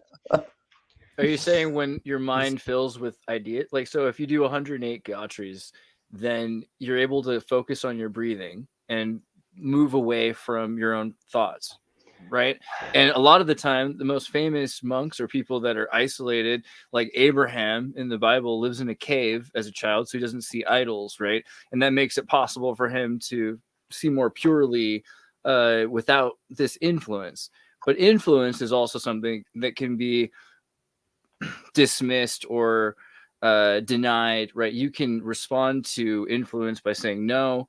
And the idea that you have to say no because that's who you are, that's not necessarily right either. Like, you're able to be influenced or choose not to let influences control you. A big thing here, I think, is this idea that we're all reactionary. I don't think we're all necessarily reactionary. I've met people that are really good at choosing their actions, that are really good at stopping themselves from reacting and then choosing their actions after either feeling or thinking about it, right? That's a big difference, is the amount of time. Like, this is a big thing with Thomas Jefferson talking about duels, right? Before I have a duel with someone, I count to 10. If I still want to have a duel with them, I count to 100. If I still want to have a duel with them, then I set it up for in 10 days, or, then we wait a month. Like, you have so much time to think about your actions. Choose to do that, because then you have the capacity to make better and better choices. And so you might think you have no free will because you're limiting yourself from having so much more free will than you could have. Okay, so we're getting to the point where we need to wrap up. So I'm thinking maybe we can just have everyone go in a circle and just kind of give a statement about like how this conversation has like pushed you in any direction, and then we'll close on that. I just want to respond to Andreas by saying that to not the desire to not be influenced by influences is itself another influence. It's just another If you desire. choose to always Yeah. not, if you're choosing to always, yeah. But if you're like, every time I hear something, I think about it. Like this conversation, like we're thinking about everything. Yeah. I'm not judging each one of you that I'm going to not agree with you before I talk to you. Gennady has to leave, so we have to Yes. let him get a word in. So I think it's clear that we experience the act of choosing, and we experience the possibility of different alternatives. I think the differences among us in this debate or discussion are in terms of how meaningful that subjective experience is, and whether that subjective experience is a reflection of a more fundamental real phenomenon, or whether it's just an illusion and our actions are actually determined by some set of influences that completely rule out our agency over them. And I actually think in practice, we believe that we can influence outcomes. And I think that is a fundamental part of our being. I think the determinists might say that's something nonetheless that is instrumentally useful, even though it's not fundamentally what goes on.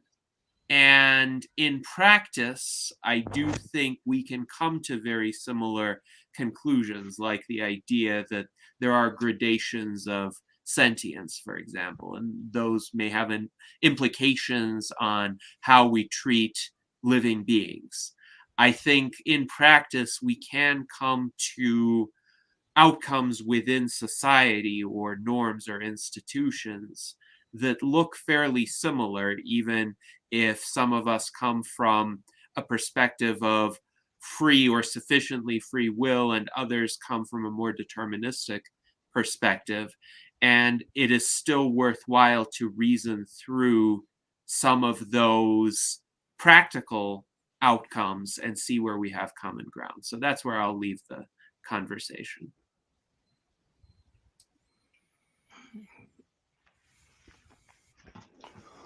Cyrelin, you want to go next? I I guess. I guess. I don't know. I don't know. It's definitely been a lot to think about. You know, you brought up a lot of good points that help me, I think, understand exactly how I will need to, I think, structure my argument to make this coherent, to make this understandable, because I think I can. But you showed me exactly the ways that we can do it. So maybe for next time, if there might be a next time, I think that it would be pretty cool if we could get together and do something like this again, because it seems like there's a lot left unsaid. I think there's For a lot sure. left that we can talk For about. sure. There's a lot of points that I have not brought up that I'm, they're like trying to get out, but yeah. If anybody else has an outro. Curiosity. Okay, so firstly, I would start by responding to a few points that I haven't. I wouldn't have a good sleep if I don't respond. So I would like to say that the commitment towards truth, or the commitments towards being rational, we do not choose that desire either. This is, I'm kind of responding to Gennady. Mm, that's not free. That desire is not the desire of our commitment towards truth and rationality is not free. We didn't choose to be a rational person. We just like we didn't choose to like to eat food.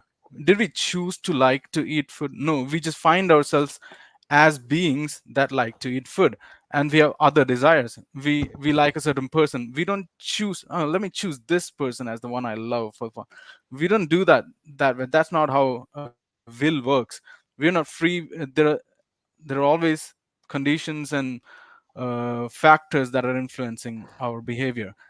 Just like that, the commitment towards truth and rationality is also not free. That desire to be rational, is not free. We just find ourselves evolutionarily. We have derived that desire because it helps us live and go ahead into the future. Sometimes being truthful just helps us live and procreate and flourish as a species. So that's not an evidence for free will. And no matter how much you focus or not focus, like I've already mentioned, that all the desires, counter desires, intentions and counter intentions, and whatever there is, there are different circuits, neural circuits that are at work, that are at play, that determine what kind of a decision we make, if it's rational or if it's emotional.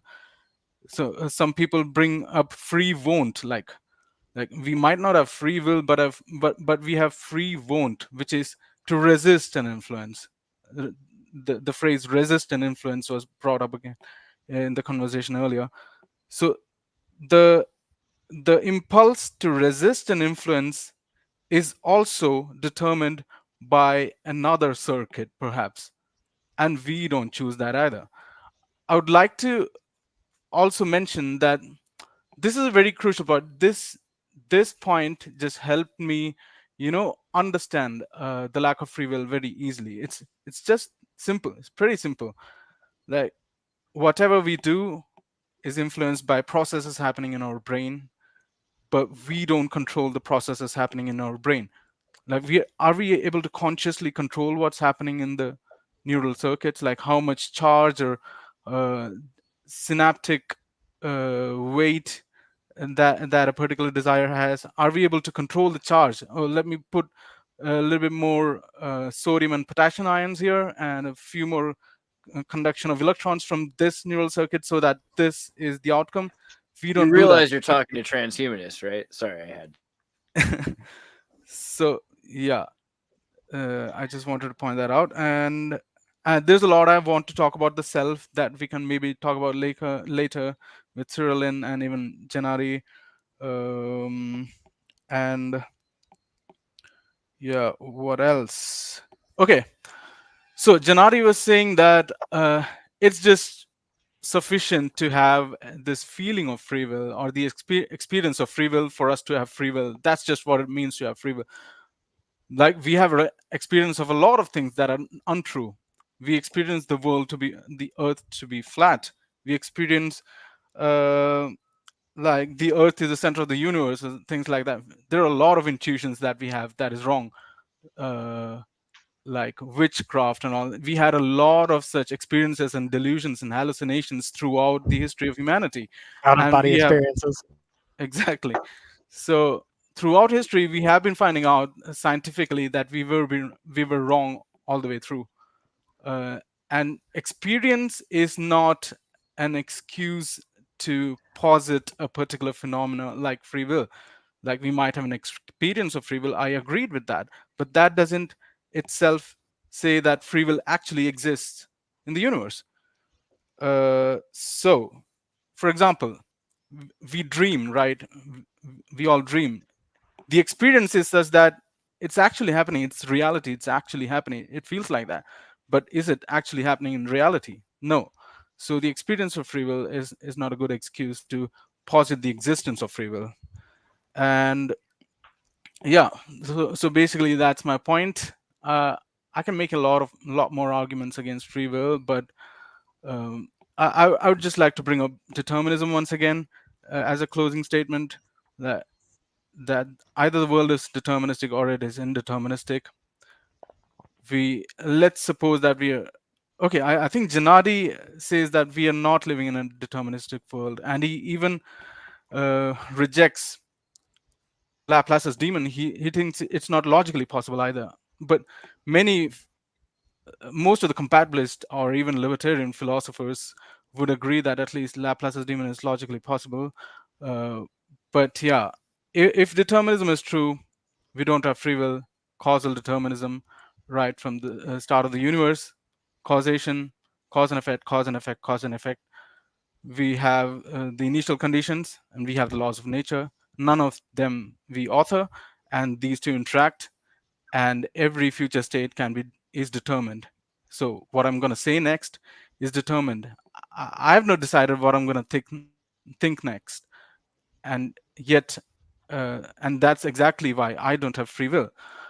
So yeah, that's probably where I would like to end.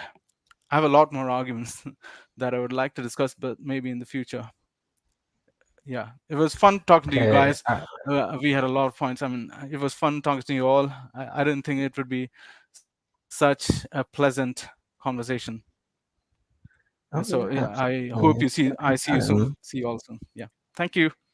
Yes, You indeed. too. It's good to meet you. David. Yo, I am the universe authoring itself through particularity, through fractal eternities. I'm in the point of all places, man. Fuck it, I'll put my brain in a robot body. I agree 100% with that. I had a good. Lost me in the second There you half. go, Oh, David. no. Now you got me. I had a good time automaton. with you guys. I had a good time with you guys. It was fun talks. I don't really feel like a case for free will was really made here. Yeah, in the world, you know, as we can clearly see, the determinist came out on top from the beginning. Stayed there the whole time. What can we say? But I enjoyed. I did enjoy thousands of years. So give it time. I enjoyed having talks with all you guys. Thank you so much for inviting me. Seth, what did you get me into here, man? Yeah, thanks to everybody for holding up their end of the conversation and for putting up with me talking so much. You can all check out my YouTube channel right here if you want to hear me talk a bunch more. And yeah, peace. Yeah, that was a great point. Yeah, I think a lot of the people here have YouTube channels, so we'll definitely have to get those in the description. Andreas, do make that without fail. Dude, put I that will in the make sure. description. I promise you. I give you my word. And Gennady I'll will follow up on him. Yeah, everyone will make sure. But also, we'll definitely talk again. We'll do this again, and we'll also have individual. I'd love to talk to each one of you about different things. So that would be wonderful. Yeah. Another thing I'd say is I was going to assume that Gennady would win in my heart, or that maybe somehow determinism, because I was kind of leading towards, well, free will is kind of illusionary to an extent. But I think it's answered by Cyrelin, because the idea that it's free will that is the origin point, and that it's not the individual that has maximal free will, that's answered by the idea that free will is something beyond the self, but the superorganism of humanity is able to achieve all these things. So to me, it seems like that kind of answers it. It's that, yes, free will exists. It's not necessarily emergent, but there is something that is emergent, which is the capacity of phenomenology. So I agree with Gennady to an extent. I thought I'd agree with him 100%. But Cyrelin, good points. Thank you. I thought you would be able to hear me. I know you can be a little bit muddled with how I speak, you know. I get where you're coming ADHD, you know what I mean. And Seth, yeah. I'm sure Seth has like some black pill for us. I know you wanted to like close with like a Darcidius moment, so go for it. I'm just gonna like drop a transcendent mic drop. All right, let me put on a Horton. Here's a Who, and you go for it. No one gets to respond to this. This is a final word, right? No. Basically, I'm glad I'm on Seth's side. Yeah, right. I feel like the determinism of the brain, it's basically algorithmic. And so like when we have a software program, you know, you can program these different like NPC agents within a video game.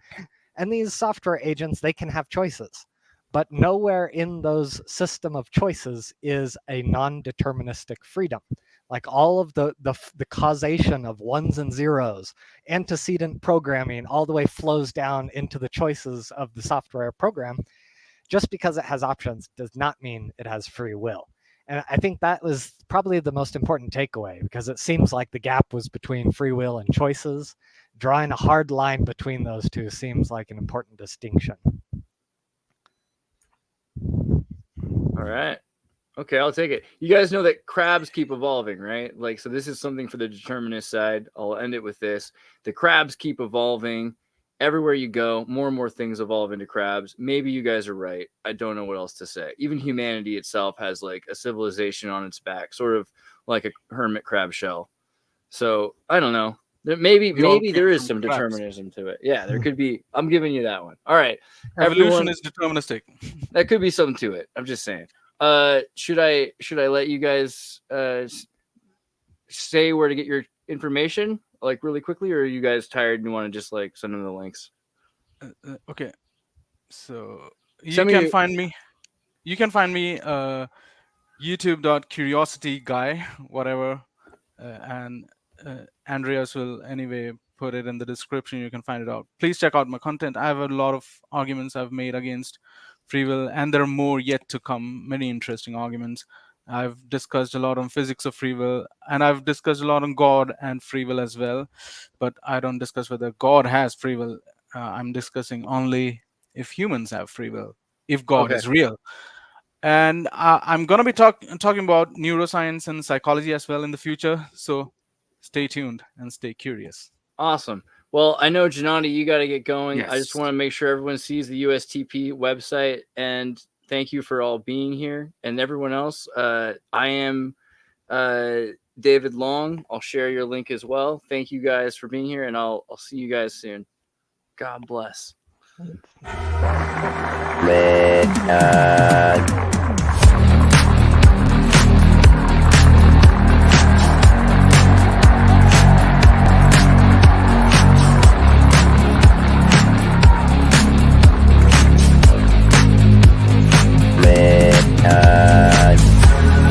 The world is very different now. For man holds in his mortal hand the power to abolish all forms of human poverty and all forms of human life. Begins a very special time of the year for us. It's the time of peace and reflection. One thing we should all be thankful for is that we live in America, where we have the freedom to change things and the opportunity to grow.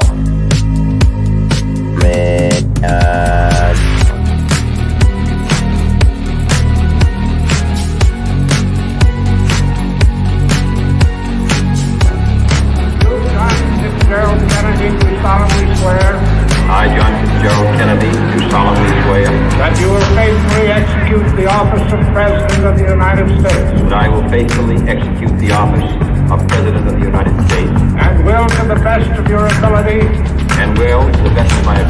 preserve, protect, and defend the Constitution of the United States. Preserve, protect, and defend the Constitution of the United States. So help you God.